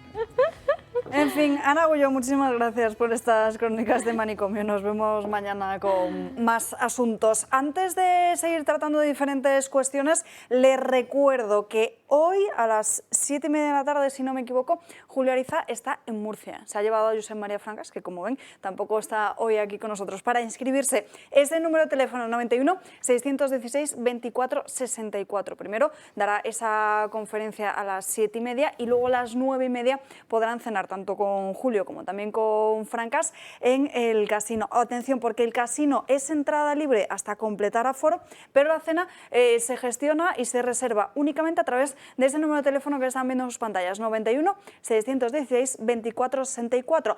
Levanten cuanto antes el teléfono porque la inscripción se cierra al término de este programa, a las 2 de la tarde. Tienen unos 45 minutos para apuntarse si todavía no lo han hecho. Bueno, vamos a seguir hablando de más asuntos. Y antes, una noticia de última hora, porque apenas 24 horas después de que el gobierno de Pedro Sánchez anunciase a bombo y platillo sus nuevos presupuestos generales del Estado, el Banco de España dinamita esas cuentas públicas por completo al confirmar que el frenazo económico es mucho mayor de lo que espera o de lo que admite el propio gobierno. Hunde hasta el 1,4% el crecimiento previsto para la economía española en el año 2023. La estimación del gobierno era un 2,1%. Avanza 7 décimas menos de lo previsto por Moncloa y también dice que la recuperación del nivel prepandemia no va a llegar hasta 2024. Como les decimos, el Banco de España, rebaja hasta el 1,4% el crecimiento previsto para la economía en el año 2023. Hablábamos... Sí, Juan Antonio. No, sí, quería comentar sobre esto precisamente, sí, porque adelante. estos días chocaba lo de oír hablar del 2,1% que había previsto para estos presupuestos y tú planteas los presupuestos con una tasa de crecimiento, porque es que es la manera de poder pagarlos. Claro, cuando te rebajan la tasa, es que yo incluso pensé que se habían equivocado, porque ahora eres 2,1, pero casi todo el mundo está diciendo, y los diferentes grupos de analistas hablan de 1,2. Pensé que se había equivocado de cifras, ¿no? Pero es que es la mitad, es prácticamente el 50%. Si tú reduces al 50% tu capacidad de crecimiento, ese presupuesto es irrealizable. O sea, lo que está diciendo el Banco de España tiene toda su lógica, ¿no? Estamos ante prácticamente la mitad de lo que podía crecer España y tú tienes pensados unos gastos sobre una base absolutamente falsa. Entonces, esos presupuestos no pueden pasar así. Tendrá que haber un debate muy serio para bloquearlos, ¿no? No es que además es falso, o sea, no estamos creciendo, estamos rebotando. O sea, todavía es mentira. O sea, si tú caes 500 y subes 20, estás creciendo, no estás creciendo 20, y es optimista el 1,2, porque como siga la guerra nos vamos al 0,3 o a la recesión. No hemos llegado todavía a lo que es el crecimiento, al nivel prepandemia. Claro. Y no sé, quería añadir un poco un tema del aborto, pero a lo mejor lo dejo. Sí, adelante, y ahora nos vamos con otra muy rápidamente, ley ideológica. Dos temas que me habían chocado mucho de la ley del aborto, que me parece que son importantes. Uno, me leí la ley del aborto. No se menciona al nasciturus, no se menciona al niño que va a nacer. No existe. No existe. Me quedé asombrado. Es una ley que pasa por el Congreso para el aborto, que supone que va a morir un niño no nacido, y ese niño no aparece en ninguna parte del texto. Impresionante. Es un amasijo de células, ¿no? Es un amasijo. Para ellos es un amasijo de células. Y segundo, lo que da lugar a la ley, que es el preámbulo, siempre las leyes llevan antes una explicación diciendo basándonos en tal. Yo me he leído el tal y tal, son todo temas discutidos en Naciones Unidas, de comités de Naciones Unidas, de la OMS, pero vamos a aceptar una ley española sin haberla debatido nacionalmente, simplemente porque hay una serie de presupuestos de Naciones Unidas que nos tragamos y que los hacemos ley. ¿Hasta dónde aceptamos esas negociaciones o discusiones que ha habido en Naciones Unidas? ¿Y por qué Naciones Unidas me tiene a mí que dictar la ley sobre el aborto española? Si lo basaran en otras consideraciones, filosofía, la vida, la muerte, razones, otras leyes de otros países, no se podría entender algo. Pero puramente unos cuantos comités de la ONU son suficientes para estos señores redactar una ley del aborto y plantarlo así. Para el gobierno, Juan Antonio, es mucho más importante los animales, son mucho más importantes los animales que las personas. Aparte de esta ley del aborto, se debate también mañana en la Cámara Baja la conocida como Ley de Bienestar Animal. Estas son algunas de las claves de esta norma que ha enfrentado al campo con el gobierno. Las discrepancias entre PSOE y Podemos están a la orden del día, ya que parece que el Gobierno no consigue ponerse de acuerdo, por lo menos de primeras. No lo hicieron con la ley del aborto ni tampoco con los últimos presupuestos generales del Estado. Y ahora parece que tampoco lo hacen con la ley de bienestar animal, la cual ya ha comenzado su andadura parlamentaria. Se trata de una exigencia histórica de Podemos que ha provocado multitud de problemas en el seno del Gobierno de coalición y las críticas del sector. Pero ¿cuáles son los puntos más polémicos de esta ley? Pues a partir de ahora los animales serán clasificados como seres sintientes, por lo que todos aquellos que quieran tener uno tendrán que realizar un curso formativo, a lo que se suma además la prohibición de sacrificio con penas de hasta 36 meses de cárcel y la prohibición de venta. Este último punto causó diferencias entre ambos partidos, ya que supone el cierre de multitud de negocios. Además, los dueños no podrán dejar a sus mascotas en terrazas, patios o sótanos sin vigilancia, así como tampoco atados y sin ninguna supervisión, por lo que se acabó el ir a comprar mientras el animal espera fuera. El texto obliga además a las administraciones locales al mantenimiento, cuidado y control de las colonias felinas. Pero por otro lado, el punto más polémico radica sobre todo en los perros de caza, y es que el PSOE quería excluirlos de esta ley, algo que Podemos no permitió, ya que para este partido lo que importa es acabar con los maltratadores. Es una ley por primera vez a nivel estatal para garantizar los derechos de los animales y que tiene 3 objetivos fundamentales. En primer lugar, acabar con la impunidad de los maltratadores. En segundo lugar, acabar con el abandono de los animales. Y en tercer lugar, acabar con el sacrificio. Esta enmienda llega hoy al Congreso para ser aprobada, excluyendo no solo a los animales auxiliares de caza, sino también a los que utilicen para espectáculos taurinos, un hecho que no termina de convencer al ala morada del Gobierno, y una ley que ha sido duramente criticada no solo por la oposición, sino también por las asociaciones de animales. En fin, bueno, esta norma también se podría encajar perfectamente en Crónicas de Manicomio. Total. Me alegra ver de nuevo a la condenada por reventar cajeros y patear policías a Isa Serra, que hacía tiempo que no la veía. Hablando sobre esto, ¿no? Yo lo que quisiera saber es qué es un ser sintiente. O sea, un ser sintiente es un perro, estamos de acuerdo, un ser sintiente, pero también es una cucaracha. Es un animal, ¿no? O sea, estaba pensando en la hormiga. Claro, la hormiga, una mosca. Tú cuando te cargas una mosca con un matamoscas, estás cometiendo un crimen según esta ley. Asesinatos todo el día. Asesinatos todo el día. Claro, yo quisiera saber si se especifica en la ley qué es un animal. O qué es un animal sintiente, porque hasta donde yo sé, esta ley ya salió hace un montón de tiempo, lo que pasa es que se ha aprobado ahora. No sé si al final se habrá reformado, pero en un principio, en el primer borrador, no se especificaba el tipo de animal que era. Entonces, claro, se decía que incluso matando una mosca estabas violando la ley de Irene Montero. Y aparte, los perros de caza se pueden vender, los perros de caza son menos perros que los perros domésticos. O sea, un perro de caza se puede vender, pero un perro doméstico no. Siente menos un perro de caza que un perro doméstico. Las vacas y los cerdos ya no se van a poder vender tampoco entre los ganaderos. ¿Cómo funciona esta mierda? El tema de los sacrificios se refiere a animales domésticos.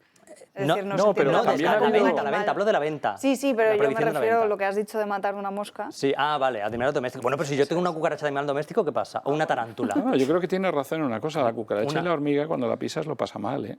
No sé si os habéis fijado. Hombre, si tiene sistema nervioso... Se retuerce, tal y cual. Duele. Habría que pensarlo, habría que incluirla. Yo creo que habría que incluirla. Claro, es que me Lo parece que estaríamos cometiendo asesinatos todo el verano. Y eso me parece muy fuerte. No, pero que a mí, ojo, que yo no estoy en contra de la ley, que a mí me parece perfecto que haya una ley de bienestar animal, pero que se especifique exactamente a qué animales te estás refiriendo. Obviamente todos estamos en contra de que se maltrata a perros, a gatos, a cualquier animal, pero hombre, yo creo que estamos de acuerdo que una cucaracha la puedes pisar por la calle. Yo creo sobre todo que hasta ahora ha habido leyes que han evitado el maltrato animal. Vamos, existen esas leyes. Sí. Yo lo que no sé es por qué hay que hacer más. Hablan de acompañar a las vacas hasta su último momento al entrar en el matadero. Que les te da extrema también. Acariciarlas. No lo sé. Vamos a parar un pelín, ¿no? ¿Los animales son sujetos de derecho o son sujetos simplemente de protección de maltrato? Es que sujeto de derecho es muchísimo, porque no sé, que van a cambiar el Código Penal, van a hacer nuevos temas sobre el sujeto de derecho perro, hormiga, escarabajo, no sabemos hasta dónde está el sistema nervioso. Es que eso es un problema, El sistema nervioso, hasta dónde llega su complejidad, ¿al de un cerdo o al del escarabajo? El escarabajo incluso tiene un hilito de una neurona larga, que seguro que le hace daño lo que le pasa cuando le pisas. No, pero es que no puedes considerar a un animal como sujeto de derecho porque le estás dando la misma condición que uno de una ¿Sabe lo que no es un ser sintiente?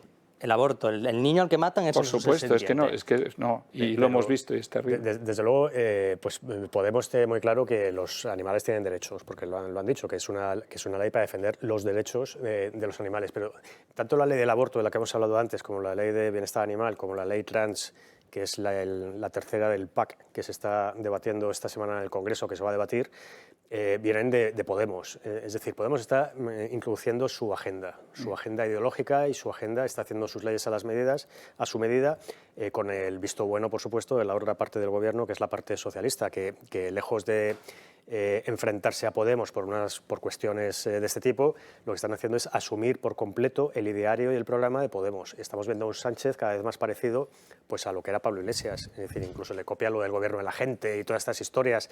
Es decir, estamos viendo un PSOE cada vez más a la izquierda, intentando ocupar el espacio que además está dejando de ocupar Podemos, porque Podemos poco a poco se está diluyendo y está pues, en caída libre. Y es el PSOE el que está abandonando el centro y el que se está yendo hacia el espacio de Podemos. Por eso vemos a un Sánchez cada vez más radical. Sí, Eso es así, dejando el centro libre. Entonces, estas 3 leyes pues, se van a tomar en consideración esta semana. Empieza ahora el trámite parlamentario, se tiene que negociar, se tienen que tramitar, se tienen que aprobar.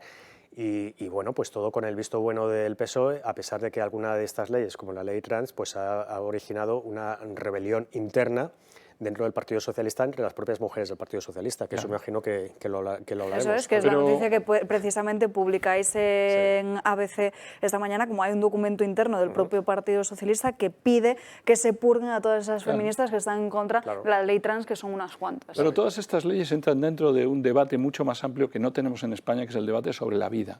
Porque cuando piensas estos socialcomunistas, que en el fondo les encantaría que fuéramos un gran hormiguero, la gran diferencia de las hormigas y nosotros es que a las hormigas, en cuanto les pasa algo, salvan a sus crías y nosotros abortamos.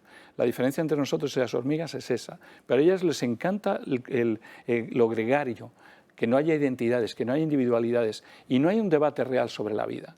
Porque todo es un debate sobre la vida. El debate sobre la vida lleva a que tú puedes hacer un aborto y destrozar a un niño no nacido, pero imaginaros que unos veterinarios decidieran terminar con la vida de no nacidos, bebés ballena, bebés delfín, cualquier mamífero, y que se dedicaran a hacer abortos a los animales. Estaríamos todos espeluznados, muchísimo más que lo estamos con el ser humano. Entonces, ¿hasta dónde no hay que abrir un gran debate sobre la vida, poner las prioridades y seguir esas prioridades? Pero sin hacerlo, jugamos a que cada uno juegue un poco con esta cultura de la muerte a su manera, a tratar de imponerla, ¿no? Hablemos ahora en los próximos minutos de la ley trans, porque esa noticia que publicáis en ABC, no sé cómo puede afectar esto al propio liderazgo de Pedro Sánchez, que se está situando al lado de Unidas Podemos frente a sus propios, a su propio partido. Claro, es que es lo que decía. Sánchez está yendo cada vez más al espacio de Podemos. Es decir, le falta dejarse la coleta como Pablo Iglesias para ya mimetizarse en lo que fue Pablo Iglesias en su origen, ¿no? Es un espacio de izquierda, pero muy a la izquierda, ¿no? Y eso lo está haciendo ver con una imagen, con un mensaje y con unas leyes que asume por completo. Está asumiendo el ideario y el programa de Podemos. Y esto se está viendo pues, en este tipo de leyes que se van a aprobar. ¿A costa de qué? A costa incluso de mandar callar pues, a gente dentro de su partido. Es decir, lo estamos viendo en la ley trans con las feministas del Partido Socialista, que desde luego no estaban en absoluto de acuerdo con esta ley, y bueno, pues lo hemos visto también en otros aspectos, más allá de estas leyes. Estamos viendo también otras rebeliones internas dentro del Partido Socialista y cómo Pedro Sánchez pues, está pasando olímpicamente de ellos. Me refiero, por ejemplo, a los varones en el tema de los impuestos y cómo se está yendo a posiciones mucho más cercanas a Yolanda Díaz o a lo que pide la rama de Podemos del gobierno, ¿no? Entonces, ese es el asunto que hay ahora mismo en la Moncloa, que estamos viendo a un presidente del gobierno cada vez más cercano a lo que era Podemos que a lo que era el Partido Socialista. Y yo creo que es un camino equivocado, porque él piensa que puede rascar votos ahí en Podemos, que es lo que todavía puede bajar un poco más y es donde quedan votos para rascar. Pero no creo que el electorado, o sea, que el elector socialista acepte totalmente esa deriva absoluta hacia el comunismo. A lo mejor podría perder otros socialistas que se marcharían a otros partidos, en particular al Partido Popular o a Vox. Hoy he leído una noticia en El Debate que dice: una joven transgénero arrepentida denuncia la falta de información antes del cambio de sexo. La joven se sometió entre los 12 y los 16 años a una transición de género y a una doble mastectomía, y ahora lidera la defensa de los niños para protegerles de la desinformación. Claro, la ley trans, ¿qué es lo que va a hacer? Pues lo digo claramente, y yo no soy sospechoso de nada, porque es que yo soy un gran defensor, y siempre lo he dicho, de las personas transexuales, pero es de verdad. Las personas transexuales que realmente hace años eran diagnosticadas con ese problema, y que la cirugía o el cambio de la reasignación de sexo pues solucionaba su disforia. Estamos hablando de un problema que es un problema psiquiátrico, que es la disforia de género, que en el 85% de los casos se soluciona con terapia. En el otro 15% es cuando se necesita la hormonación, la reasignación de sexo y tal. Con esta ley lo que se va a conseguir es que haya muchísima gente, muchísimos niños, incluso adolescentes, que no necesitan ese cambio de sexo porque la terapia solucionaría su disforia de género, que van a recibir un tratamiento hormonal sin necesitarlo. Entonces pueden pasar muchísimo, y lo vamos a ver dentro de unos años cuando se vean las consecuencias de esta ley y se vea adolescentes que se han sometido a cirugías, a mastectomías, a hormonación sin haberlo necesitado porque han podido perfectamente ser tratadas con terapia. Y esto no son terapias de conversión ni mucho menos, estamos hablando de otro tipo de terapias que son las dedicadas a la disforia de género. Entonces dentro de unos años vamos a ver ese gran problema que lo vamos a comprobar, de adolescentes que con esta moda del no binarismo, de que todo el mundo tiene derecho a elegir su género, que lo que nos asignaron a nacer está impuesto y no viene de la biología, pues vamos a verlo dentro de unos años, las consecuencias que tiene entre los niños. Sí, negación en el fondo de la vida, ¿no? Porque la biología es la que dicta. Claro, nos intentan convencer de que el género lo elegimos nosotros. O sea, nosotros no elegimos ningún género. Hay muchas personas que tienen ese problema, que es la disforia de género, pero nosotros nacemos con un sexo biológico y ese sexo es hasta que te mueres. O sea, luego puede haber distintos tratamientos para hacer que tú te sientas mejor, pero hay un sexo que es masculino y otro que es femenino. Fin, se acabó. En fin, 1:30 de la tarde, nos tenemos que ir a una breve pausa de publicidad, pero antes les queda media hora. Vamos a poner el número de teléfono del Club de Amigos por si quieren apuntarse a esa conferencia que da hoy Julio Ariza en Murcia. 91 616 24 64. Se lo repito, 91 616 24 64. Además, les recuerdo que la entrada es hasta completar aforo, pero sin embargo la cena es única y exclusivamente gestionada a través del Club de Amigos, así que ahí tiene el número de teléfono, 91 616 24 64. Va a hablar, ese es el título de su conferencia, Libertad, el control del poder y los medios de comunicación. La cita a las 7:30 en el Salón de Actos del Real Casino de Murcia. Como decimos, la entrada libre está completada aforo, y luego la posterior cena a las 9:30 en la pequeña taberna, donde va a estar también, por cierto, Josep María Francas. Breve pausa para la publicidad, 2 minutos y estamos de vuelta con más asuntos, no se marchen.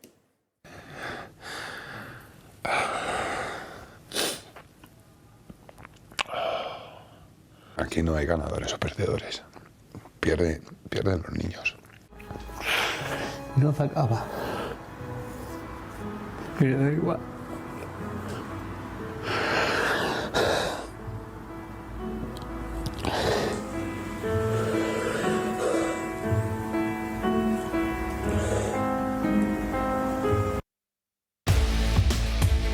Seguimos dando caña hablando de otros asuntos. Después de esa sesión de control al Gobierno en el Congreso de los Diputados, Pedro Sánchez viaja hasta La Coruña, donde se va a ver con el canciller alemán esta misma tarde. Y hay dos cuestiones encima de la mesa. Una de ellas, el tope al precio del gas, y otro, que es el escudo antimisiles del que Alemania quiere que España forme parte. Jorge Prieto.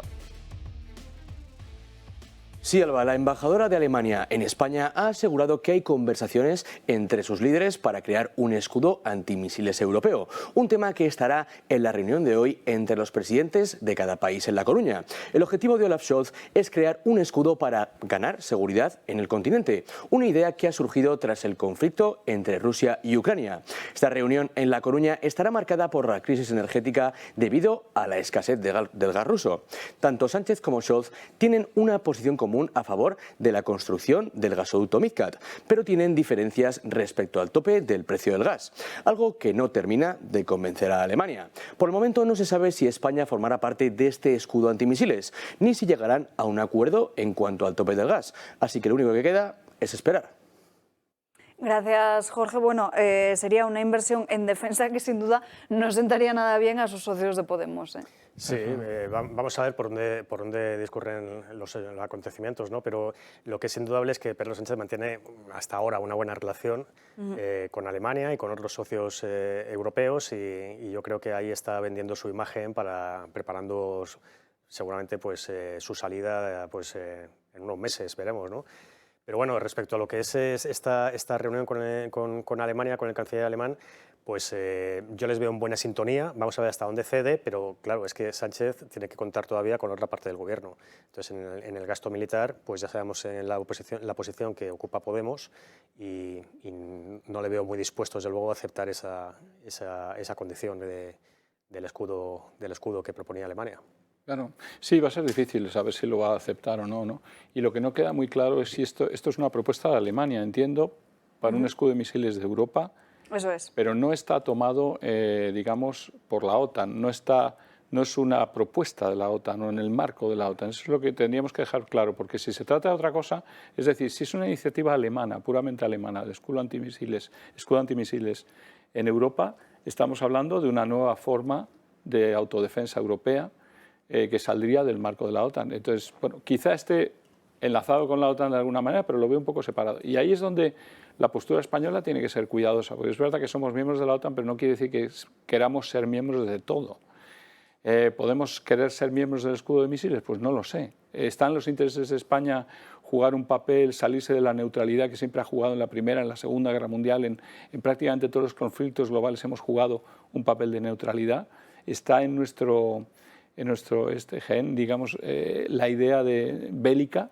Yo lo único que veo es jóvenes en la universidad con los que hablo y cantidad de gente con la que hablas joven que para nada están en el belicismo, ¿no? Entonces, todo esto de escudo de antimisiles y vamos a el forzar, digamos, la guerra de Ucrania contra Rusia, vamos a seguir, no va a haber paz, no va a haber cooperación, que tengan en cuenta todos estos políticos que los jóvenes no les van a seguir. Aquí nadie sigue la guerra. Tú le preguntas a cualquier joven, yo le pregunto a la universidad, ¿quién está dispuesto a morir por Ucrania? Absolutamente nadie. ¿Quién está dispuesto a guerrear, a ser belicista? Parece que se nos ha olvidado que hace décadas lo que buscábamos todos era paz, ¿no? La ONU ha perdido ese marchamo de generador de la paz, manda otra cosa. Yo no oigo al secretario general decir que se siente en la mesa de negociación en esta guerra, y esa guerra nos está llevando a la inflación, todos estos presupuestos, la caída del PIB, todo esto está ligado a que si sigue la guerra vamos a muchísimo peor, vamos a recesión, ¿no?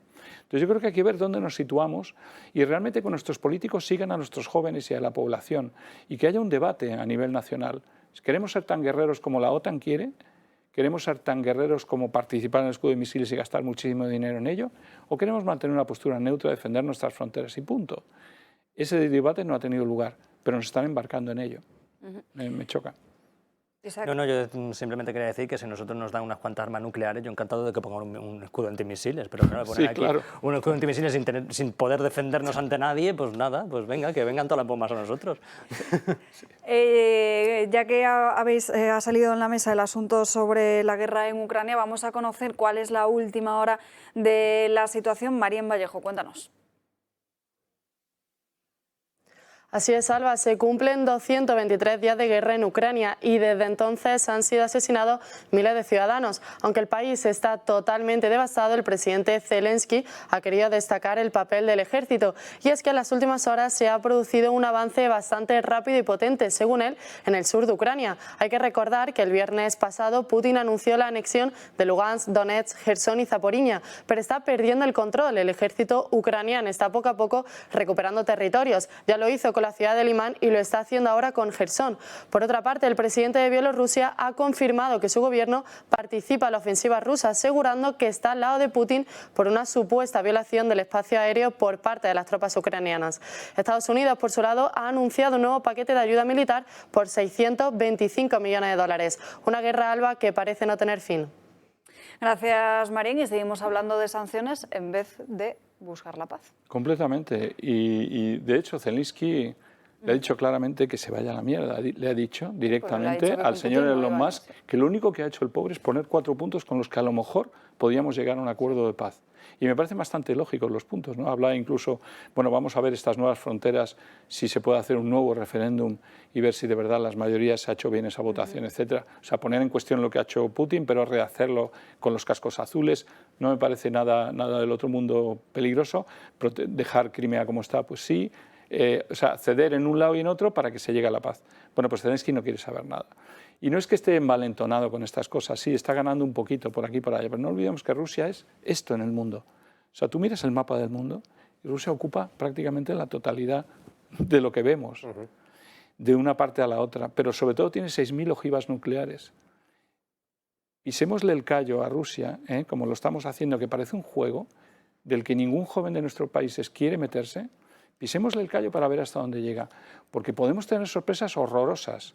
Estoy pensando en bombas sucias, nucleares, estoy pensando en cantidad de cosas que, visto que todo el armamento pasa por Ucrania de la OTAN para ir contra Rusia, Putin se puede ver abocado a tener que utilizarlas. Claro, es que en el momento en que no tenga nada que perder... Y cuando no tenga nada que perder y le bombardeen ya territorio ruso, ahí las utiliza. Claro, a ver, cuidado. Es que esta semana lo ha cambiado todo. En la guerra de Ucrania, en el momento en el que Putin ha hecho suyas 4 regiones, o casi 4 regiones completas del este de Ucrania, porque ahora se siente absolutamente legitimado para utilizar lo que sea necesario, según ha dicho él, y lo que sea necesario. Será territorio ruso ahora. Si se ataca lo que él considera territorio ruso. Es decir, la guerra ha entrado en una fase bastante peligrosa y arriesgada. Yo entiendo totalmente a Zelensky que quiera mantener la integridad de su territorio nacional. Es decir, lo entiendo como español también, que pues, yo creo que todos queremos mantener la integridad de nuestro territorio, los españoles, ¿no? Quitando los separatistas. En fin, yo creo que es algo absolutamente razonable. Pero claro, se echa en falta aquí diplomacia. Se echa en falta un liderazgo internacional, que no lo hay. ¿A quién miramos? ¿A Biden? Que hemos visto hace poco cómo está el hombre. Es que está, en fin... La ONU tampoco. Está como está. La ONU ni se la espera. La ONU donde está, ni se la espera, exactamente. Entonces, en Europa, ¿a quién miramos? ¿Qué líder tenemos europeo con capacidad como para decir, señores, vamos a sentarnos y vamos a intentar buscar una salida y no podemos dejar a Putin ahí encerrado porque puede salir por cualquier sitio? Es decir, yo creo que falta, por un lado, diplomacia, pero también hace falta un liderazgo internacional que ponga en marcha pues, una serie de propuestas o de medidas viables y que puedan ser capaces pues, de alcanzar una solución pues que contente a todos. Ya sé que es difícil, pero para eso está la diplomacia y que podamos llegar a la paz por fin. Ahí decías, ¿no? Francia y Alemania tenían esa opción ya desde el 2014 con los acuerdos de Minsk de haberse impuesto y de haber impuesto una paz duradera con Rusia. Tenían esa opción, pero se dejaron doblegar por los intereses norteamericanos y de una presión que ha habido en la propia Ucrania sobre esas regiones, prácticamente genocidio desde el 2014 hasta hoy, que ha llevado a Putin a luego tener una reacción contraria y de invasión, digamos.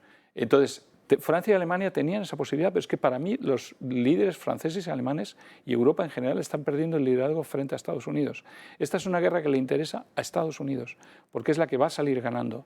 Y Europa lo único que le va a pasar con esta guerra es que se va a hundir económicamente, totalmente. Y le importa bastante poco a Estados Unidos. Sobre todo un dirigente alemán de empresarios ha empezado a decir, oye, cuidado, que a lo mejor no estamos en la línea de lo que quiere Estados Unidos en esta historia, Porque es que antes de que se le hunda toda la industria alemana, se lo va a pensar 2 veces. Y si las sanciones han estado puestas mal, pues a lo mejor hay que echarse atrás y hacerlas de otra manera.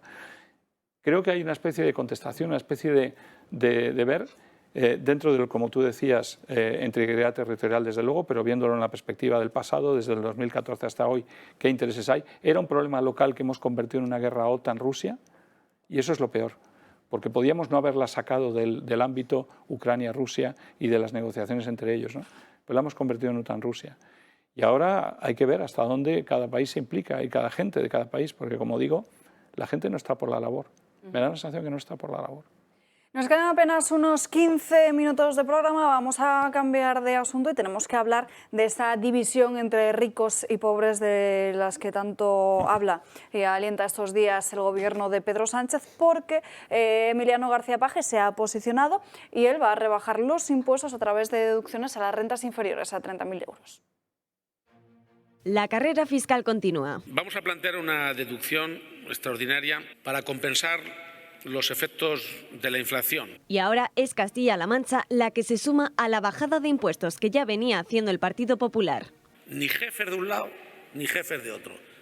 A mí nadie me va a obligar, nadie me va a obligar ni moral ni políticamente a poner en contraposición mis ideas con mi gran objetivo, que es defender esta tierra. No deflactará el IRPF como piden los de Feijóo, pero aumentará las deducciones en sus tramos más bajos, en concreto a las rentas inferiores a 30.000 euros. Una decisión que le lleva a posicionarse de frente a las políticas anunciadas por Ximo Puig en la Comunidad Valenciana, pero que también le llevan a marcar cierta distancia con el propio Ejecutivo, sobre todo en lo que respecta a los impuestos a los ricos. Tampoco comparto algunos discursos que escucho que empiezan a generar frentismos baratos. Yo no voy a entrar en el debate de ricos y pobres. Las medidas anunciadas hoy por el castellano manchego permitirán a las familias deducirse en el tramo del IRPF desde 100 euros a las más altas hasta los 200 euros a las rentas más bajas.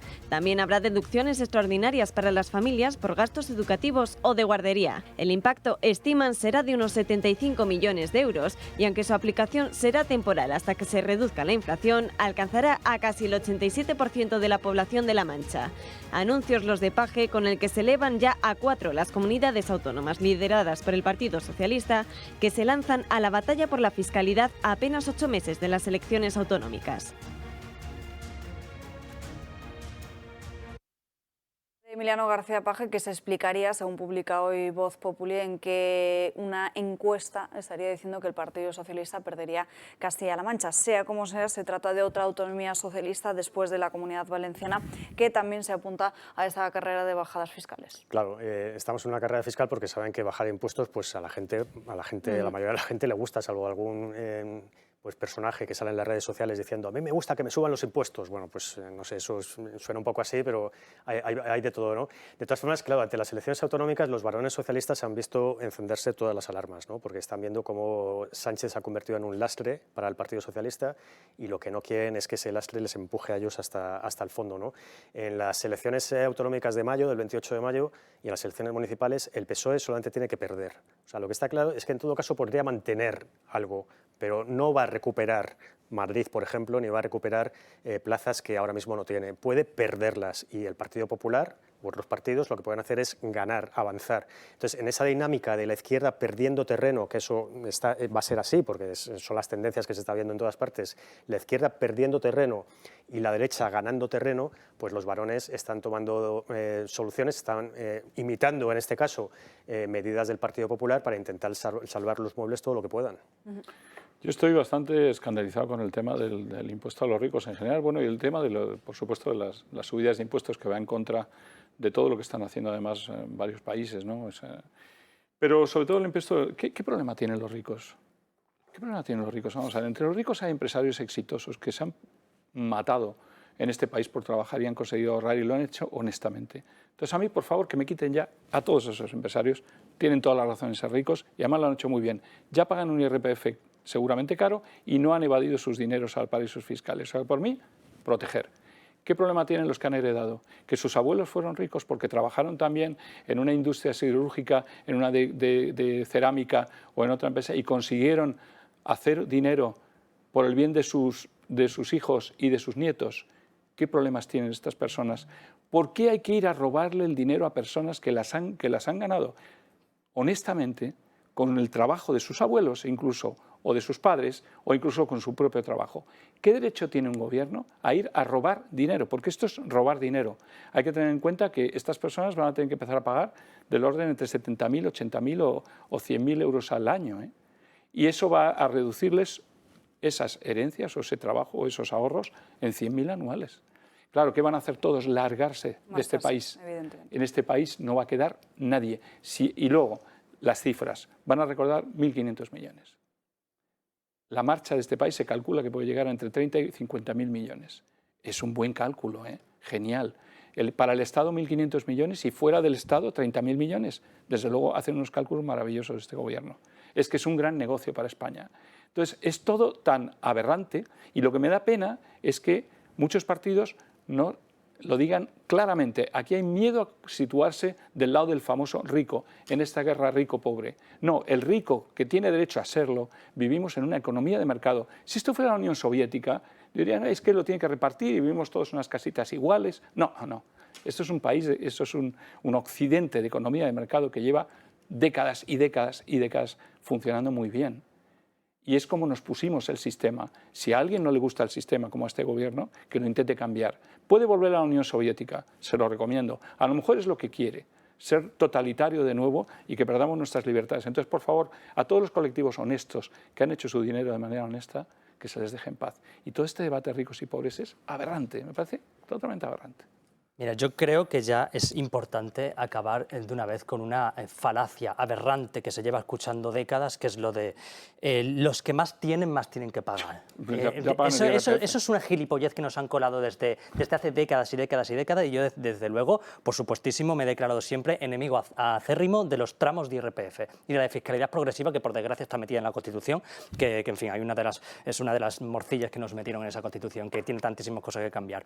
Vamos a ver, los que más tienen que pagar. Es que tú, aunque pongas un tipo único de IRPF del 10%, los que más tienen ya pagan más. O sea, un 10% de 1 millón de euros no es lo mismo que un 10% de 1.000 euros. Pues eso a esta panda de mononeuronales no les entra en la cabeza. No les entra en la cabeza. Vamos a ver, ¿qué es mejor? ¿Tener a 1.000 ricos pagando un 10% o a tener a 50 ricos pagando un 50%?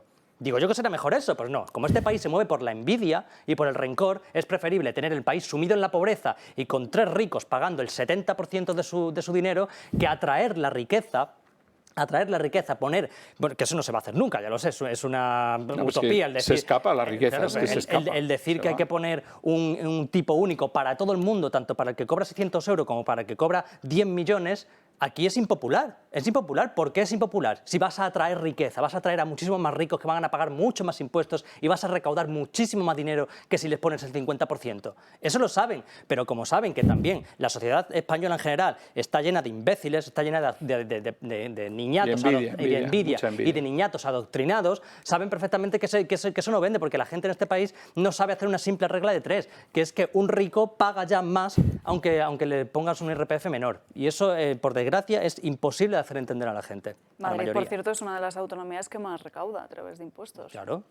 Sí, es que ahí volvemos, que la única que ha deflactado el IRPF a todo el mundo ha sido Isabel Díaz Ayuso. La única. Todos los demás están con lo de no, a los tramos inferiores a 30.000 euros, no, a los tramos inferiores a tal, a los tramos interiores... Pero ¿por qué a esos tramos sí, a los otros no? O sea, ¿qué pasa? ¿Que a los ricos no han sufrido la inflación exactamente igual? Y pobre clase media, que está trabajando el día entero y ahorrando lo que puede, pero pobre clase media y que no llega a fin de mes. Y a esos no les rebajas nada. Nada, nadie. Y dicen que lo han hecho para las clases medias. Es que tienen nariz.